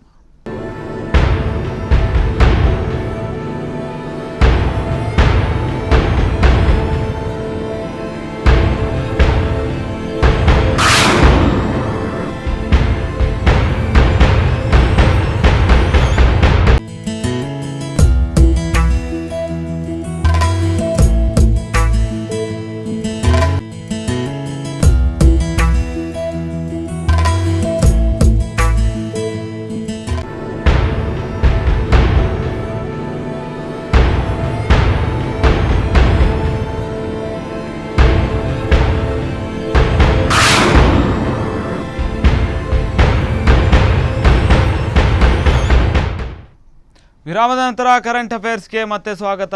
ನಾವು ಮಾತಾಡ್ತಾ ಇದ್ದೀವಿ ಒಂದು ಟೋಲ್ನ ವಿಚಾರವಾಗಿ, ಅದರಲ್ಲಿ ಜನರಿಗೆ ಆಗ್ತಾ ಇರ್ತಕ್ಕಂಥ ಸಂಕಷ್ಟಗಳ ವಿಚಾರವಾಗಿ, ಮತ್ತು ಮುಂದಿನ ದಿನಗಳಲ್ಲಿ ಇವರು ಹೋರಾಟವನ್ನು ಮಾಡ್ತಾ ಇದ್ದಾರೆ. ಅಂದರೆ ಇವತ್ತಿನ ದಿನ 4ನೇ ದಿನಕ್ಕೆ ಕಾಲಿಟ್ಟರು ಕೂಡ ಮುಂದಿನ ದಿನಗಳಲ್ಲಿ ಇನ್ನಷ್ಟು ಹೋರಾಟಗಳು ಬಿಗುವಿನ ವಾತಾವರಣವನ್ನು ಸೃಷ್ಟಿಸ್ಬೋದಾ ಅಂತಕ್ಕಂಥ ವಿಚಾರವಾಗಿ ಕೂಡ ನಾವು ಚರ್ಚೆಯನ್ನು ಮಾಡ್ತೇವೆ. ಈಗಾಗಲೇ ನೀವು ಹೋರಾಟವನ್ನು ಮಾಡ್ತಾ ಇದ್ದೀರಿ, ಇವತ್ತಿನ ದಿನ 4ನೇ ದಿನವಾಗಿ ಅದು ಕಾಲಿಟ್ಟಿದೆ. ಏನೆಲ್ಲ ಆಗಿದೆ ಈ ಒಂದು 3 ದಿನಗಳಲ್ಲಿ? ಯಾರಿಗೆ ನೀವು ಒತ್ತಡವನ್ನು ಹೇರುವಂಥ ಒಂದು ಪ್ರಯತ್ನವನ್ನು ಮಾಡಿದ್ದೀರಿ ಮತ್ತು ಯಾರೆಲ್ಲ ಬಂದು ನಿಮ್ಮ ಒಂದು ಮನವಿಗಳನ್ನು ಸ್ವೀಕರಿಸಿದ್ದಾರೆ? ಏನೆಲ್ಲ ನಡೆದಿದೆ ಆ ಒಂದು ಪ್ರತಿಭಟನೆಯಲ್ಲಿ? ನೋಡಿ, 7ನೇ ತಾರೀಕಿಗೆ 10 ಗಂಟೆಗೆ ಆರಂಭಗೊಂಡಂತಹ ಪ್ರತಿಭಟನೆ ಇವತ್ತಿಗೂ ನಡೀತಾ ಇದೆ. ಅಹೋರಾತ್ರಿ ಆದಂತಹ ಪ್ರತಿಭಟನೆ. ಮರುದಿನ ಬೆಳಿಗ್ಗೆ ಕಾಪು ಉಪತಹಸೀಲ್ದಾರ್ ಬಂದರು, ನಾನಾಗಲೇ ಹೇಳಿದೆ, ಮನವಿ ಸ್ವೀಕರಿಸಿ ಹೋಗಿದ್ದಾರೆ. ಇಷ್ಟರವರೆಗೆ ಅದರ ನಂತರ ಬಂದಿಲ್ಲ. ಅದರ ನಂತರ ಹಲವಾರು ಸಂಘ ಸಂಸ್ಥೆಗಳು ನಮಗೆ ಬೆಂಬಲ ಕೊಟ್ಟಿದ್ದಾರೆ. ದಲಿತ ಸಂಘರ್ಷ ಸಮಿತಿಯವರು 8ನೇ ತಾರೀಕಿಗೆ ಬಂದು ಸುಮಾರು ಒಂದು 200 ಜನರು ಸೇರಿಕೊಂಡು ನಮಗೆ ಬೆಂಬಲವನ್ನು ವ್ಯಕ್ತಪಡಿಸಿದ್ರು. ಅದರ ನಂತರ ರೋಟರಿ ಪಡುಬಿದ್ರಿ ಆಗಿರ್ಬೋದು, ಹಲವಾರು ಸಂಘ ಸಂಸ್ಥೆಗಳು ಬಂದು ಅಲ್ಲಿಯ ಸ್ಥಳೀಯ ಮುಸ್ಲಿಂ ವೆಲ್ಫೇರ್ ಮತ್ತು ಇನ್ನೊಂದು ಅರಫಾ ಬಾಯ್ಸ್ ಅನ್ನುವಂಥ ಒಂದು ಸಮಾಜ ಸೇವಾ ಸಂಸ್ಥೆ ಇದೆ, ಅವರಾಗಿರ್ಬೋದು, ಹಲವಾರು ಭಜನಾ ಮಂಡಳಿಯ ಕೆಲವು ಇವರು ಈಗಾಗಲೇ ಇವತ್ತು ಸಂಜೆಗೆ ನಿಮ್ಮ ಜಿಲ್ಲಾ ಯೂತ್ ಕಾಂಗ್ರೆಸ್ನ ಅಧ್ಯಕ್ಷರು ಬಂದು ನಮಗೆ ಸಂಪೂರ್ಣ ಬೆಂಬಲ ಸೂಚಿಸಿದ್ದಾರೆ. ನಾಳೆ ಬೆಳಿಗ್ಗೆ SDPIನ ರಾಜ್ಯ ಸಂಚಾಲಕರಾದಂಥ ರಿಯಾಸ್ ಪರಂಗಿಪೇಟೆ ಅವರು ಮತ್ತು ಇಲಿಯಾಸ್ ತುಂಬೆ ಅವರು ಆಗಮಿಸಲಿಕ್ಕಿದ್ದಾರೆ. ಅದೇ ರೀತಿ BJP ನಾಯಕರಾದಂಥ ಶಶಿಕಾಂತ್ ಪಡುಬಿದ್ರಿ ಜಿಲ್ಲಾ ಪಂಚಾಯತ್ ಸದಸ್ಯರಲ್ಲ ಅವರು ಬಂದು ನಮ್ಮ ಹೋರಾಟಕ್ಕೆ ಸಂಪೂರ್ಣ ಬೆಂಬಲ. ಅದೇ ರೀತಿ ಎಲ್ಲರೂ, ಯಾಕಂದರೆ ಇದು ರಾಜಕೀಯೇತರಾದಂತಹ ಒಂದು ಹೋರಾಟ. ಯಾವುದೇ ಕಾರಣಕ್ಕೂ ಇಲ್ಲಿ ರಾಜಕೀಯವನ್ನು ನಾವು ಮಧ್ಯಕ್ಕೆ ಬರಲಿಕ್ಕೆ ಬಿಡುವುದಿಲ್ಲ. ಜನಪರ ಹೋರಾಟ, ಎಲ್ಲರೂ ಒಂದು ಬೆಂಬಲ ಕೊಡಬೇಕಂತ ಕೇಳ್ಕೊಂಡಿದ್ದೇನೆ. ನಾನು ಪ್ರತಿ ದಿನ ಒಂದು ಮನವಿ ಮಾಡ್ಕೊಳ್ತೇನೆ ಎಲ್ಲ ಹತ್ರ. ಅಂತಂದರೆ ನಮ್ಮ ಸೈದ್ಧಾಂತಿಕ ಭಿನ್ನಾಭಿಪ್ರಾಯ ಬೇರೆ ಬೇರೆ ಇರ್ಬೋದು, ನಮ್ಮ ವಿಚಾರಧಾರೆಗಳು ಬೇರೆ ಬೇರೆ ಇರ್ಬೋದು, ಆದರೆ ಈ ಹೋರಾಟ ಏನಿದೆ ಅದು ಜನರಿಗೋಸ್ಕರ ಮಾಡುವಂಥ ಹೋರಾಟ. ಕೇವಲ ನನಗೋಸ್ಕರ ಅಲ್ಲ, ಲೋಕೇಶ್ವರಿಗೋಸ್ಕರ ಅಲ್ಲ, ಯಾರಿಗೋಸ್ಕರ ಮಾಡುವಂಥ ಹೋರಾಟ ಅಲ್ಲ, ಜನಪರ ಕಾಳಜಿಯನ್ನು ಹೊಂದಿಕೊಂಡು ಮಾಡಿರುವಂಥ ಹೋರಾಟ. ಎಲ್ಲರೂ ಸಹಕರಿಸಬೇಕಂತಲೇ ಆವತ್ತು ಕೇಳ್ಕೊಳ್ತಿದ್ದೇನೆ, ಈಗಲೂ ನಿಮ್ಮ ಮಾಧ್ಯಮದ ಮೂಲಕ ಕೇಳ್ಕೊಳ್ತಿದ್ದೇನೆ. ಅವೈಜ್ಞಾನಿಕ ಕಾಮಗಾರಿಯ ಬಗ್ಗೆ ಆಗ ನೀವು ಕೇಳಿದ್ರಿ. ನೋಡಿ, ಹೆದ್ದಾರಿಯಲ್ಲಿ ಎಲ್ಲೂ ಸಹ ಡಿವೈಡರ್ಗಳನ್ನು ಹಾಕಲಿಕ್ಕೆ ಆಸ್ಪದ ಇಲ್ಲ. ಆದರೂ ಇವತ್ತು ಉಡುಪಿ ಜಿಲ್ಲೆಯ ಹೆದ್ದಾರಿಯಲ್ಲಿ ಸುಮಾರು ಒಂದು 10 ಕಿಲೋಮೀಟ್ರಿಗೆ ಒಂದೊಂದು ಡಿವೈಡರನ್ನು ಹಾಕ್ತಾ ಇದ್ದಾರೆ. ಯಾಕೆ ಹಾಕ್ತಾ ಇದ್ದಾರೆ? ಇದರಿಂದ ಅವ್ರು ಹೇಳ್ತಾ ಇದ್ದಾರೆ ಅವೈಜ್ಞಾನಿಕ ಕಾಮಗಾರಿ ಎಲ್ಲೂ ಆಗಿಲ್ಲ ಅಂತೇಳಿ. ಹಾಗಾದರೆ ಡಿವೈಡರ್ ಯಾಕೆ ಹಾಕ್ತಿದ್ದೀರಿ? ನಿಮ್ಮ ಕಾಮಗಾರಿ ಅವೈಜ್ಞಾನಿಕವಾಗಿರೋದ್ರಿಂದ ನೀವು ಡಿವೈಡರ್ನ ಹಾಕ್ತಾ ಇರುವಂಥದ್ದು, ಅಪಘಾತದ ಮಟ್ಟ ಕಡಿಮೆ ಆಗಲಿ ಅಂತೇಳಿ. ನಿಜವಾಗಲಿ ಪಡುಬಿದ್ರಿಯಲ್ಲಿ ಒಂದು ಫ್ಲೈಓವರ್ ಮಾಡ್ತಿದ್ರೆ ಸುಗಮ ಸಂಚಾರ ಒಳ್ಳೆದಾಗ್ತಿತ್ತು, ಮತ್ತು ಕೆಲವು ಅಪಘಾತಗಳನ್ನು ತಡೆ ಹಿಡಿಬೋದಿತ್ತು. ಯಾಕೆ ಮಾಡಲಿಲ್ಲ? ಯಾವುದೋ ಶಕ್ತಿಗೆ ಅವರು ಮಣಿದಿದ್ದಾರೆ. ಕರೆ ಇದೆ ಒಂದು. ಎಲ್ಲಿಂದ ಕರೆ ಮಾಡ್ತಾ ಇದ್ದೀರಾ ಸರ್? ನಿಮ್ಮ ಹೆಸರು? ಅಮುಂಜೆಯಿಂದ ಗಂಗಾಧರ ಪೂಜಾರಿ. ಹೇಳಿ ಸರ್. ಗಂಗಾಧರ ಪೂಜಾರಿ ಹೇಳಿ. ಅಲ್ಲ, ಈಗ ರಾಜಕೀಯದ ಎದುರುಗಡೆ ನಮ್ಮ ಜನಗಳು ಎಷ್ಟು ಪ್ರತಿನಿಧಿ ಮಾಡಿದ್ರು ಅದು ಶೂನ್ಯ. ಎಷ್ಟರವರೆಗೆ ಗೊತ್ತುಂಟು. ಪ್ರತಿಭಟನೆ ಎಷ್ಟು ಮಾಡ್ಲಿ ಏನ್ ಮಾಡ್ಲಿ ಅವ್ರು ಮಾಡಿದ್ದೇ ಆಗ್ತದೆ, ನಮ್ದು ಏನಾಗುದಿಲ್ಲ. ಎಷ್ಟು ಪ್ರತಿಭಟನೆ ಮಾಡ್ಲಿ ಏನ್ ಮಾಡ್ಲಿ ಅಧಿಕಾರಿ ವರ್ಗ ರಾಜಕೀಯದವರು ಅವರಿಬ್ರು ಒಟ್ಟಾದ್ರೆ ಮುಗಿಯಿತು ರಾಷ್ಟ್ರ, ಬೇರೆ ಮಾತಾಡ್ಲಿಕ್ಕೆಲ್ಲ. ಇದನ್ನು ರೋಡ್ ಅಂತ ಹೇಳ್ತೇವೆ, ಇದಕ್ಕೆ ಸರ್ಕಾರ ಅಂತ ಬೇಡ, ಮೆಸ್ಕಾಂನಾಗೆ ಪ್ರೈವೇಟ್ ಕೊಡ್ಲಿ, ಅದಕ್ಕೆ ಇಂಜಿನಿಯರ್ ಬೇಡ, ಯಾರು ಬೇಡ, ಯಾಕೆ ಅವ್ರು ಕೊಡುವುದಿಲ್ಲ? ಅದಕ್ಕೆ ಕಾರಣ ಉಂಟು. ಅಲ್ಲಿ ಕಮಿಷನ್ ಇಲ್ಲ. ಪ್ರೈವೇಟ್ MLPಗೆ ಇಲ್ಲಿ ಪೈಪ್ಲೈನ್ ಹೋಗ್ತದೆ ನೋಡಿ, ಒಂದು ಪೈಪ್ಲೈನ್ ಹೊಡೆಯುವುದಿಲ್ಲ. ಸರ್ಕಾರದಲ್ಲಿ ಇದ್ದದ್ದು 1 ವರ್ಷದಲ್ಲಿ ಹೊಡೆದು ಲೀಕೇಜ್. ಅದು ಹೇಗೆ ಆಗ್ತದೆ? ಅದು ಲೀಕೇಜ್ ಬಗ್ಗೆ ಕಾರಣ. ಆ ಪ್ರೈವೇಟ್ ಹೇಗಾಗ್ತದೆ? ಪ್ರೈವೇಟ್ನವರು ಕೆಲಸ ಮಾಡಿದ್ದು ಇದರಲ್ಲಿ ಎಷ್ಟು ಜನ ಕೆಲಸ ಅಲ್ಲ, ಪ್ರತಿಯೊಂದನ್ನು. ಇದು ಅಂತಲ್ಲ, ಪ್ರತಿಯೊಂದು. ಇದು ಅಕ್ಕಿ ಕೊಡುವುದ್ರಲ್ಲಿ, ಅದರಲ್ಲಿ MLA ಇದು ಹಣ ಹಾಕ್ಲಿಕ್ಕೆ ಕೂರ್ದುಂಟ ರೇಷನ್ ನಲ್ಲಿ ಕೂಡ. ಅದು ಹೇಗೆ ಹೇಳ್ತಾರೆ? ಅವರಿಗೆ 30 ರೂಪಾಯಿ ಅಕ್ಕಿಯನ್ನು ಕೊಟ್ಟು ಸರ್ಕಾರ ತೆಗೆಯುತ್ತದೆ, ಹಣ ಇಲ್ಲದೆ ಅಕ್ಕಿ ಕೊಡ್ತದೆ. ಅದಕ್ಕೆ ಕೊಡಬಾರದಂತ MLA ವಿರುದ್ಧ, ಸೈಕಲ್ಗೆ MLA ವಿರುದ್ಧ ಇಸ್ಕೊಳ್ಬೇಕಂತ ಯಡಿಯೂರಪ್ಪ ಹೋಗ್ತಾ ಇದ್ದಾರೆ. ಅದೇ ಪಕ್ಷದ MLA ವಿರುದ್ಧ. ಇದು ಹೇಗೆ ಆಗ್ತದೆ ಇದೆಲ್ಲ? ಇದೇ ಗುರುತಾಗಿ ನಾನು ಚರ್ಚೆಯನ್ನು ಮಾಡ್ತೇನೆ. ಧನ್ಯವಾದಗಳು ಸರ್. ನೀವು ಹೇಳ್ತಾ ಇದ್ರಿ ಅವೈಜ್ಞಾನಿಕ ಕಾಮಗಾರಿಗಳ ವಿಚಾರವಾಗಿ ಹೇಳ್ತಾ ಇದ್ರಿ. ಖಂಡಿತವಾಗಿ ಹೆದ್ದಾರಿಯಲ್ಲಿ ಎಲ್ಲೂ ಸಹ ಡಿವೈಡರ್ ಹಾಕಲಿಕ್ಕೆ ಆಸ್ಪದ ಇಲ್ಲ. ಯಾಕೆ ಹಾಕ್ತಿದ್ದಾರೆ ಇವರು? ಒಂದು ಸೂಚನಾ ಫಲಕ ಏನಿದೆ ಅದು ಹಾಕಲಿಕ್ಕೆ ಇಲ್ಲ. ಒಂದು. ಎರಡನೇದಾಗಿ ಅವ್ರು ಹೇಳಿದರು ರಾಜಕಾರಣಿಯವರ ಮುಂದೆ ನಮ್ದು ಏನೂ ನಡೆಯುವುದಿಲ್ಲ ಅಂತೇಳಿ. ಇದೇ ನಮ್ಮ ದೌರ್ಬಲ್ಯ. ಯಾಕೆ ಅಂತಂದ್ರೆ ಈಗಾಗಲೇ ಹಲವಾರು ಪ್ರತಿಭಟನೆಗಳು ನಡೆದಿದೆ, ಎಲ್ಲ ನಡೆದ್ರು ಕೂಡ ಎಲ್ಲ ವಿಫಲರಾಗಿದ್ದಾರೆ. ನೀವು ನೋಡಿ, ಹಾಗಾದ್ರೆ ಪ್ರತಿಭಟನೆ 1 ಗಂಟೆ ಮಾಡಿ 2 ಗಂಟೆ ನಿಲ್ಲಿಸ್ತೀರಿ ಯಾಕೆ ನೀವು? ನಿಮ್ಮ ಹತ್ರ ಛಲ ಯಾಕೆ ಇಲ್ಲ? ಪ್ರತಿಭಟನೆಯಲ್ಲಿ ವಿಫಲತೆ ಅನ್ನೋದಿಲ್ಲ. ಸಾರ್ವಜನಿಕವಾಗಿ ಪ್ರತಿಭಟನೆ ಮಾಡುವ ಯಾರು ಪ್ರತಿಭಟನಾಕಾರರಿದ್ದಾರೋ ಅವರಿಗೆ ಛಲ ಅನ್ನೋದಿರಬೇಕು, ಪ್ರತಿಭಟನೆಯಲ್ಲಿ ನಂಬಿಕೆ ಅನ್ನೋದಿರಬೇಕು, ಪ್ರತಿಭಟನೆ ನ್ಯಾಯಯುತವಾಗಿರಬೇಕು, ಪ್ರತಿಭಟನೆ ಕಾನೂನು ಚೌಕಟ್ಟಿನಲ್ಲಿರಬೇಕು. ಚೌಕಟ್ಟಿಂದ ಹೊರಗೆ ಬಂದರೆ ಪೊಲೀಸ್ನವರು ಹತ್ತಿಕ್ಕುವಂಥ ಪ್ರಯತ್ನವನ್ನು ಮಾಡ್ತಾರೆ. ನಾವು ಯಾವುದೇ ಪ್ರತಿಭಟನೆ ಮಾಡುವಾಗ ಅದಕ್ಕೆ ರೂಪುರೇಷೆಯನ್ನು ತಯಾರು ಮಾಡಿ ಕಾನೂನು ಚೌಕಟ್ಟಿನಲ್ಲಿ ಮಾಡಿ ಒಬ್ಬರೇ ಒಬ್ಬ ಕೂತ್ಕೊಂಡು ಪ್ರತಿಭಟನೆ ಮಾಡಬಹುದು. ಇದು ಸಂವಿಧಾನಬದ್ಧವಾದ ಹಕ್ಕು. ಈ ಹಕ್ಕನ್ನು ಯಾರಿಗೂ ಕಸಿದುಕೊಳ್ಳಿಕ್ಕೆ ಆಗುವುದಿಲ್ಲ. ಅವರು ಹೇಳಿದರು ಪ್ರತಿಭಟನೆ ಮಾಡಿದರೆ ಅಂತ ಆಗುವುದಿಲ್ಲ ಅಂತ ಇಲ್ಲ, ಆಗ್ತದೆ. ಇಲ್ಲಿಯವರೆಗೂ ಈ ದೇಶದಲ್ಲಿ ಎಲ್ಲವೂ ಕೂಡ ಪ್ರತಿಭಟನೆಯಿಂದಲೇ ಪಡೆದದ್ದು ನಾವು. ಈಗ ನಾನೊಬ್ಬ ದಲಿತನಾಗಿ ಇಲ್ಲಿ ಬಂದು ಕುತ್ಕೊಳ್ಬೇಕಾದ್ರೂ ನಮ್ಮ ಹಕ್ಕನ್ನು ನಾವು ಪ್ರತಿಭಟನೆ ಮಾಡೇ ಪಡ್ಕೊಂಡಿದ್ದೇವೆ. ಇಲ್ಲದಿದ್ದರೆ ನಾವು ಎಲ್ಲೋ ಇರ್ತಿದ್ದೇವೆ ಈಗಲೂ ಕೂಡ. ಆಗುವುದಿಲ್ಲ ಅಂತಿಲ್ಲ. ಎಲ್ಲರೂ ಒಂದು ಪ್ರತಿಭಟನೆಯಲ್ಲಿ ನಾವು ಮೈನಸ್ ಪಾಯಿಂಟ್ ತಗೊಳ್ಬಾರ್ದು, ಪ್ಲಸ್ ಪಾಯಿಂಟಲ್ಲಿ ಮಾಡುವ. ಆಗ್ತದೆ, ಯಾಕೆ ಆಗುವುದಿಲ್ಲ? ಈಗ ರಕ್ಷಣಾ ವೇದಿಕೆಯವರು ತಗೊಂಡಿದ್ದಾರೆ ಒಂದು ಪ್ರತಿಭಟನೆಯನ್ನು. ಅವರ ಒಂದು ರೂಪುರೇಷೆಯನ್ನು ನೋಡುವಾಗ ನನಗೆ ಬಹಳ ಖುಷಿಯಾಗಿದೆ. ಖಂಡಿತ ಗುರಿ ಮುಟ್ಬೋದು ಅನ್ನೋದು. ಎಷ್ಟೇ ದಿವಸ ಆಗಲಿ ಅವರು ಅಲ್ಲಿಂದ ಕದಲುವಂಥ ಪರಿಮಿತಿ ಇಲ್ಲ, ಕದಲುವುದಿಲ್ಲ. ಅವರು ಅಲ್ಲೇ ಕುತ್ಕೊಳ್ತೇನೆ ಅಂತ ಹೇಳ್ತಾರೆ. ಅಂಥ ಒಂದು ಹೋರಾಟಗಾರರು ನಮಗೆ ಅನಿವಾರ್ಯ ಇದೆ ಈಗ. ಎಸ್, ಒಂದು ಕೇಳ್ತೇನೆ, ನಾನೊಬ್ಬ ಸಾಮಾನ್ಯನಾಗಿ ಕೇಳ್ತಾ ಇರ್ತಕ್ಕಂಥದ್ದು, ನೀವು ಪ್ರತಿಭಟನೆಯನ್ನು ಅನಿರ್ದಿಷ್ಟಾವಧಿಯವರೆಗೆ ಪ್ರತಿಭಟನೆ ಮಾಡ್ತೇನೆ ಅಂತ ಹೇಳಿದಿರಿ. ಅಂದ್ರೆ 1 ತಿಂಗಳಾಗ್ಬೋದು, 2 ತಿಂಗಳಾಗ್ಬೋದು, ಜಿಲ್ಲಾಡಳಿತಗಳು, ಜನಪ್ರತಿನಿಧಿಗಳು, ಸರ್ಕಾರದವರು ಯಾರೂ ಕೂಡ ಸ್ಪಂದನೆಯನ್ನ ಮಾಡ್ತಾ ಇಲ್ಲ. ನಿಮ್ದು 1 ತಿಂಗಳಾಯ್ತು, 2 ತಿಂಗಳಾಯ್ತು, ಸಮಯ ಹೀಗೆ ಜಾಸ್ತಿ ಆಗ್ತಾ ಹೋಯ್ತು ಅಂತ ಇಟ್ಕೊಳ್ಳಿ. ಅಂತ ಸಂದರ್ಭದಲ್ಲಿ ಏನ್ ಮಾಡ್ತೀರಿ? ನೋಡಿ, ಪ್ರತಿಭಟನೆ ಹಾಗೆ ನಡೆಸ್ತಾನೆ ಇರ್ತೀರೋ ಅಥವಾ ಕೈ ಬಿಡ್ತೀರೋ? ನೋಡಿ, ಈಗ ನಾವು ಸೋಮವಾರ ಅಥವಾ ಮಂಗಳವಾರದವರೆಗೆ ಒಂದು ಗಡುವನ್ನು ನೀಡಲಿಕ್ಕಿದ್ದೇವೆ ಜಿಲ್ಲಾಧಿಕಾರಿಯವರಿಗೆ. ಆ ಗಡುವಿನೊಳಗೆ ನಮ್ಮ ಬಯಕೆಗಳು ಏನು ಈಡೇರಲಿಲ್ಲ, ನಮ್ಮ ಏನು ಮನವಿ ಇದೆ ಸಕಾರಾತ್ಮಕವಾಗಿ ಸ್ಪಂದಿಸಿಲ್ಲ ಅಂತಾದರೆ ನಾವು ಉಪವಾಸ ಸತ್ಯಾಗ್ರಹವನ್ನು ಕೈಗೊಳ್ತೇವೆ. ಅದರಲ್ಲಿ ಯಾವುದೇ ಮುಲಾಜಿಲ್ಲ. ನಾವು ಈಗಾಗಲೇ ಅಲ್ಲಿ ಕುತ್ಕೊಂಡಿರುವಂಥದ್ದು ಪಡುಬಿದ್ರಿಯಲ್ಲಿರುವಂಥ ಎಲ್ಲ ಎಷ್ಟು ದೇವಸ್ಥಾನಗಳಿದೆ, ದೇವದೇವರಂಥ ಎಷ್ಟು ಧಾರ್ಮಿಕ ಕೇಂದ್ರಗಳಿವೆ, ಅವೆಲ್ಲರ ಮೇಲೆ ಪ್ರತಿಜ್ಞೆ ಮಾಡಿ ಕುತ್ಕೊಂಡಿರುವಂಥದ್ದಲ್ಲಿ ಎಲ್ಲಿಯವರೆಗೆ ನ್ಯಾಯ ಸಿಗುದಿಲ್ವೋ ಅಲ್ಲಿಯವರೆಗೆ ನಾವು ಹೇಳುವುದಿಲ್ಲ ಅಂತೇಳಿ. ಹಾಗಾಗಿ ಪ್ರತಿಭಟನೆ ಎಷ್ಟು ವಾರ ಅಲ್ಲ, ಎಷ್ಟು ತಿಂಗಳು ಹೋಗಲಿ, ಎಷ್ಟೇ ಪ್ರಾಣ ಹೋದ್ರೂ ಸಹ ಈ ಪ್ರತಿಭಟನೆ ಹಿಂಜರಿಯುವ ಪ್ರಶ್ನೆ ಇಲ್ಲ. ಅವ್ರು ಆಗ ಹೇಳಿದ್ರು ಜನಪ್ರತಿನಿಧಿಗಳ ಮುಂದೆ ಯಾರ್ದು ನಡೆಯುವುದಿಲ್ಲ ಅಂತೇಳಿ. ಖಂಡಿತವಾಗಿ ನಾನು ಒಪ್ತೇನೆ. ಅದಕ್ಕೆ ಸ್ಪಷ್ಟ ನಿದರ್ಶನವನ್ನು ನಾನು ಹೇಳ್ತೇನೆ. ನಾನು ಹೆಸರು ಹೇಳಲಿಕ್ಕೆ ಬಯಸುವುದಿಲ್ಲ. ಮೊನ್ನೆ ಪ್ರತಿಭಟನೆ ಆರಂಭದ ದಿವಸ ನಾನೊಬ್ಬ ಜನಪ್ರತಿನಿಧಿಗೆ ಫೋನ್ ಮಾಡಿದೆ. ಸಮಯ ಸಂದರ್ಭ ಬಂದಾಗ ನಾನು ಹೆಸರು ಹೇಳಿ ಹೇಳ್ತೇನೆ ಬೇಕಾದ್ರೆ, ಅದ್ರ ಕಾಲ್ ರೆಕಾರ್ಡ್ ನಂತರ ಇದೆ. ಅವ್ರು ಹೇಳಿದಂಥ ಮಾತು ಏನಂತಂದ್ರೆ, ಎಂತಕ್ಕೆ ಸಾಹೇಬ್ರೆ ಸುಮ್ಮನೆ ಅಂತ ಆಗುದಿಲ್ಲ, ಅದೆಲ್ಲ ಪ್ರತಿಭಟನೆ ಎಷ್ಟೋ ಮಾಡಿ ಆಗಿದೆ, ನಾವು ಅದೆಲ್ಲ ಕೈಗೂಡುವಂಥದ್ದಲ್ಲ. ನೀವೊಂದು ಕೆಲಸ ಮಾಡಿ, ಜಿಲ್ಲಾಧಿಕಾರಿಯವ್ರ ಹತ್ರ ಒಂದು ನಿಯೋಗ ಹೋಗಿ ಒಂದು ಚಂದದಲ್ಲಿ ಮಾತಾಡಿ ಏನಾದರೂ ಒಂದು ಅಡ್ಜಸ್ಟ್ಮೆಂಟ್ ಆಗ್ತದೆ ನೋಡಿ, ಸ್ವಲ್ಪ ಸಮಯ ಅವಕಾಶ ಕೊಡ್ಬೋದು. ಆ ಸಮಯಾವಕಾಶವನ್ನು ನೀವು ಪತ್ರಿಕೆಯಲ್ಲಿ ಪ್ರಕಟಣೆ ಮಾಡಿ ಪ್ರತಿಭಟನೆ ಕೈ ಬಿಡಿ ಅನ್ನುವಂಥ ಒಂದು ಮಾತು ಹೇಳಿದ್ರು.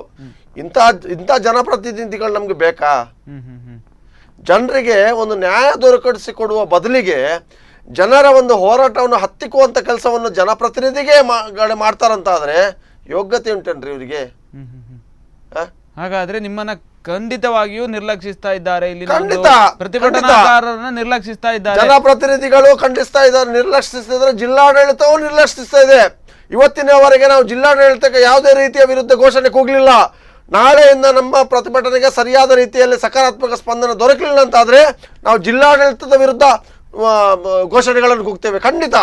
ಇನ್ನೊಂದು ಪ್ರಶ್ನೆ ಏನು ಅಂತ, ನೀವು ಪ್ರತಿಭಟನೆಯನ್ನ ಮಾಡ್ತಾ ಇರ್ತೀರಿ, ಅಂತ ಸಂದರ್ಭದಲ್ಲಿ ಜಿಲ್ಲಾಧಿಕಾರಿಗಳ ಒಂದು ಕಾರ್ ಆ ಕಡೆ ಅದೇ ರೋಡಲ್ಲಿ ಹೋಗುತ್ತೆ, ಮತ್ತೆ ಶಾಸಕರ ಕಾರ್ ಕೂಡ ಅದೇ ರೋಡಲ್ಲಿ ಹೋಗುತ್ತೆ, ನಿಮ್ಮನ್ನ ನೋಡ್ತಾ ಹೋಗ್ತಾರೆ ಅಷ್ಟ್ಬಿಟ್ರೆ ನಿಮಗೆ ಸ್ಪಂದಿಸೋದಿಲ್ಲ. ಅಂತ ಸಂದರ್ಭದಲ್ಲಿ ಏನ್ ಮಾಡ್ತೀರಿ? ಅಂದ್ರೆ ನಿಮ್ಮನ್ನ ಸಂಪೂರ್ಣವಾಗಿ ಕಡೆಗಣಿಸ್ತಾರೆ ಸಂದರ್ಭದಲ್ಲಿ. ನೋಡಿ, ಈ ದೇಶದ ಸಂವಿಧಾನದ ಮೇಲೆ ನಮಗೆ ಸಂಪೂರ್ಣ ಭರವಸೆ ಇದೆ. ನಾವು ಸಂವಿಧಾನ ಕೊಟ್ಟಿರುವಂತಹ ಹಕ್ಕನ್ನು ಉಪಯೋಗಿಸಿ ಪ್ರತಿಭಟನೆ ಮಾಡ್ತಾ ಇದ್ದೇವೆ. ಶಾಂತಿಯುತವಾದಂತಹ ಪ್ರತಿಭಟನೆ. ಯಾವುದೇ ಕಾರಣಕ್ಕೂ ನಾವು ಶಾಂತಿಯನ್ನು ಬಿಟ್ಟು ಒಂದು ಉಗ್ರ ರೂಪಕ್ಕೆ ನಾವು ಸದ್ಯಕ್ಕೆ ಇಳಿಯುವುದಿಲ್ಲ. ಸಮಯ ಸಂದರ್ಭ ಬಂದಾಗ ನೋಡಿ, ರಾಜ್ಯ ಹೆದ್ದಾರಿ ಕಾಮಗಾರಿಯನ್ನು ಸರಿಯಾದ ರೀತಿಯಲ್ಲಿ ಆರಂಭಿಸಲಿಲ್ಲ ಅಂತಾದರೆ BJPಯ ಉಡುಪಿ ಸಂಸದರಾದಂತಹ ಶೋಭಾ ಕರಂದ್ಲಾಜೆಗೂ ಕಪ್ಪು ಬಟ್ಟೆಯನ್ನು ತೋರಿಸಿದ್ದೇವೆ. ನಾವು ಯಾರನ್ನು ಬಿಟ್ಟಿಲ್ಲ. ಕರ್ನಾಟಕ ರಕ್ಷಣಾ ವೇದಿಕೆ ಹಲವಾರು ಐತಿಹಾಸಿಕ ಹೋರಾಟಗಳನ್ನು ಕೈಗೆತ್ತಿಕೊಂಡು ಯಶಸ್ವಿ ಆಗಿರುವಂತಹ ಇತಿಹಾಸ ಇದೆ. ಹಾಗಾಗಿ ನಾವು ಈಗ ಸದ್ಯಕ್ಕೆ ಶಾಂತಿಯುತ ಹೋರಾಟವನ್ನು ಕೈಗೆತ್ತಿಕೊಂಡಿದ್ದೇವೆ. ಉಗ್ರ ಹೋರಾಟಕ್ಕೆ ನಾವು ಯಾವಾಗಲೂ ರೆಡಿ ಆಗಿದೆ ಅಂತ ಈ ಮೂಲಕ ಘೋಷಣೆ ಮಾಡ್ತಾ ಇದ್ದೇನೆ. ನಾವು ಎಷ್ಟು ಮಾತ್ರ ಈ ಪ್ರತಿಭಟನೆಯನ್ನು ಹಿಂತೆಗೆದುಕೊಳ್ಳುವಂಥ ಪ್ರಶ್ನೆ ಇಲ್ಲ. ನಾವು ನೋಡಿ ಏನೋ ನಾವು ರಾಜ್ಯದ ಖಜಾನೆ ಕೊಡಿ ಅಂತ ಕೇಳ್ತಾ ಇಲ್ಲ. ನಾವು ಕೇಳ್ತಾ ಇರುವಂಥದ್ದೇನು, ನಮ್ಮ ನ್ಯಾಯ ಇದಿದೆ, ನಮಗೆ ನ್ಯಾಯ ಕೊಡಿ ಸ್ವಾಮಿ. ನಾವು ಪಡುಬಿದ್ರಿಯಲ್ಲಿ ಒಂದು ಟೋಲ್ ಕಟ್ಟಿ ಪುನಃ ಸುರತ್ಕಲಲ್ಲಿ ಟೋಲ್ ಕಟ್ಟಬೇಕಂತಂದ್ರೆ ಇದನ್ನು ಹಗಲು ದರೋಡೆ ಅಂತಲೇ ಕರಿಬಾರ್ದಂತೆ. ಹಾಗಾದ್ರೆ ಏನಂತ ಕರಿಬೇಕು? ನೀವೇ ಒಂದು ಹೆಸರು ಕೊಡಿ. ಇದನ್ನು ಹಗಲ ದರೋಡೆ ಅಂತ ಹೇಳಬಾರ್ದು, ಲೂಟಿ ಅಂತ ಹೇಳಬಾರ್ದು. ಹಾಗಾದ್ರೆ ನೀವೇ ಒಂದು ಹೆಸರು ಕೊಡಿ ನೋಡುವ, ನಾವು ಅದೇ ಹೆಸರು ಕಟ್ತೇವೆ. ಕೇವಲ 7 ಕಿಲೋಮೀಟರ್ಗೆ 2 ಟೋಲ್ ಕಟ್ಟಬೇಕಂತಂದ್ರೆ ಯಾವ ರೀತಿ ಸ್ವಾಮಿ ಇದು? ಇದನ್ನು ನೀವು ಎಲ್ಲರೂ ಜನಪ್ರತಿನಿಧಿಗಳಾಗಿರ್ಬೋದು, ಇಲಾಖೆಯ ಅಧಿಕಾರಿಗಳಾಗಿರ್ಬೋದು, ಆತ್ಮಸಾಕ್ಷಿಯಾಗಿ ಹೇಳ್ಬೇಕು. ನಮಗೆ ಪ್ರತಿಭಟನಾ ಸ್ಥಳಕ್ಕೆ ಬಂದು ನೀವೆಲ್ಲರೂ ಆತ್ಮಸಾಕ್ಷಿಯಾಗಿ ಹೇಳಬೇಕು, ಅದು ಸರಿ ಅಂತೇಳಿ ನಾವು ಪ್ರತಿಭಟನೆ ನಿಂತ್ಕೊಳ್ತೇವೆ. ಮತ್ತೆ ಇನ್ನು ಹೇಳಿ. ಅಲ್ಲ, ಪ್ರತಿಭಟನೆಯಲ್ಲಿ ಈಗ ನಾವು ಒಂದು ಪ್ರತಿಭಟನೆ ಮಾಡ್ತಾ ಇದ್ದೇವೆ ಒಂದು ಹಂತದಲ್ಲಿ. ಈಗ ಒಂದು ಟೆಂಟ್ನ ಒಳಗೆ ಕೂತ್ಕೊಂಡು ಮಾಡ್ತಾ ಇದ್ದಾರೆ ಪ್ರತಿಭಟನೆ. ಅದು ಒಂದೇ ರೀತಿಯ ಪ್ರತಿಭಟನೆ ಅಲ್ಲ. ಅಧಿಕಾರಿಗಳನ್ನು ಬಡಿದೆಬ್ಬಿಸುವಂಥ ಪ್ರತಿಭಟನೆ ಕೂಡ ಇದೆ, ಅಥವಾ ಜಿಲ್ಲಾಧಿಕಾರಿಗಳನ್ನು ಗೆರವು ಹಾಕುವಂಥ ಪ್ರತಿಭಟನೆ ಕೂಡ ಇದೆ, ಅಥವಾ ಶಾಸಕರಿಗೆ ಗೆರವು ಹಾಕುವಂಥ ಪ್ರತಿಭಟನೆ ಇದೆ, ಅಥವಾ ನಾವು ವಿಧಾನಸೌಧಕ್ಕೆ ಮುತ್ತಿಗೆ ಹಾಕುವಂಥ ಪ್ರತಿಭಟನೆ. ಬೇರೆ ಬೇರೆ ಮಾದರಿಯಲ್ಲಿ ನಾವು ಪ್ರತಿಭಟನೆಯ ರೂಪುರೇಷೆಯನ್ನು ಕೊಂಡೋಗ್ಬೋದು. ಆದರೆ ನೋಡಿ, ಪ್ರತಿಭಟನೆಗೆ ಒಂದಲ್ಲ ಒಂದು ರೀತಿಯಲ್ಲಿ ಖಂಡಿತ ಉತ್ತರ ಸಿಗ್ತದೆ ಅನ್ನೋದಕ್ಕೆ ನಮಗೆ ರಾಷ್ಟ್ರೀಯ ಹೆದ್ದಾರಿ ಹೋರಾಟದ ಒಂದು ಪಡುಬಿದಿರಿಯ ಬೈಪಾಸನ್ನು ನಾವು ಮತ್ತೆ ಮಾನ್ಯ ಮುಖ್ಯಮಂತ್ರಿಗಳಾದ ಸದಾನಂದ ಗೌಡರವರು ಬೈಪಾಸ್ ರಸ್ತೆಗೆ ಆದೇಶವನ್ನು ಹೊರಡಿಸಿದರು. ಬೈಪಾಸ್ ರಸ್ತೆಗೆ ತದನಂತರ ಅದೇ ಆದೇಶವನ್ನು ನಾವು 1-2 ವರ್ಷ ಬಿಟ್ಟು ಪುನಃ ಸದಾನಂದ ಗೌಡರು ಯಾವಾಗ ಹೇಳಿದ್ರು ತದನಂತರ ಅದನ್ನು ನಾವು ಮತ್ತೆ ಹೆದ್ದಾರಿಯಲ್ಲೇ ಹೋಗುವಂತೆ ನಾವು ಆದೇಶವನ್ನು ಪಡ್ಕೊಂಡಿದ್ದೇವೆ. ಯಾಕಂದರೆ ಹೋರಾಟಕ್ಕೆ, ನ್ಯಾಯಯುತವಾದ ಹೋರಾಟಕ್ಕೆ ಖಂಡಿತವಾದ ಪ್ರತಿಫಲ ಇದೆ. ನೀವು ಹೇಳಿದಿರಿ ಕಾರಲ್ಲಿ ಹೋಗ್ತಾರಂತ, ಹೋಗಲಿ ತೊಂದರೆ ಇಲ್ಲ. ಆದರೆ ಅವರು ಒಬ್ಬರೇ ಜಿಲ್ಲಾಧಿಕಾರಿಗಳು ಇರುವುದಲ್ಲ. ಜಿಲ್ಲಾಧಿಕಾರಿಗಳ ವಿರುದ್ಧ ನಾವು ಪ್ರತಿಭಟನೆ ಮಾಡಿದರೆ ಅವರನ್ನು ತೆಗೆದು ಬೇರೆ ಕಡೆಗೆ ಹಾಕ್ತಾರೆ. ಒಳ್ಳೆಯ ಜಿಲ್ಲಾಧಿಕಾರಿಗಳನ್ನು ಹಾಕ್ಬೋದು, ಇಲ್ಲಿಗೆ ನ್ಯಾಯ ಕೊಡುವಂಥ ಜಿಲ್ಲಾಧಿಕಾರಿಗಳಿದ್ದಾರೆ ಇಲ್ವಾ? ಈ ದೇಶದಲ್ಲಿ ಇದ್ದಾರೆ. ಅಂಥ ಜಿಲ್ಲಾಧಿಕಾರಿಗಳು ಬರ್ಬೋದು. ನಾಳೆ ಪೊನ್ನೂರಾಜನವರಂಥ ಒಂದು ಜಿಲ್ಲಾಧಿಕಾರಿಗಳು ಬಂದರೆ ಖಂಡಿತ ಒಂದು ಟೋಲನ್ನು ತೆಗ್ತಾರೆ, ಇದ್ದಾರೆ ಅಂಥವರು ಕೂಡ. ನಾವು ನೋಡಿ ಈ ನಮ್ಮ ಜಿಲ್ಲೆಯ ಜಿಲ್ಲಾಧಿಕಾರಿಗಳನ್ನು ನಾವು ಗೌರವಿಸ್ತೇವೆ.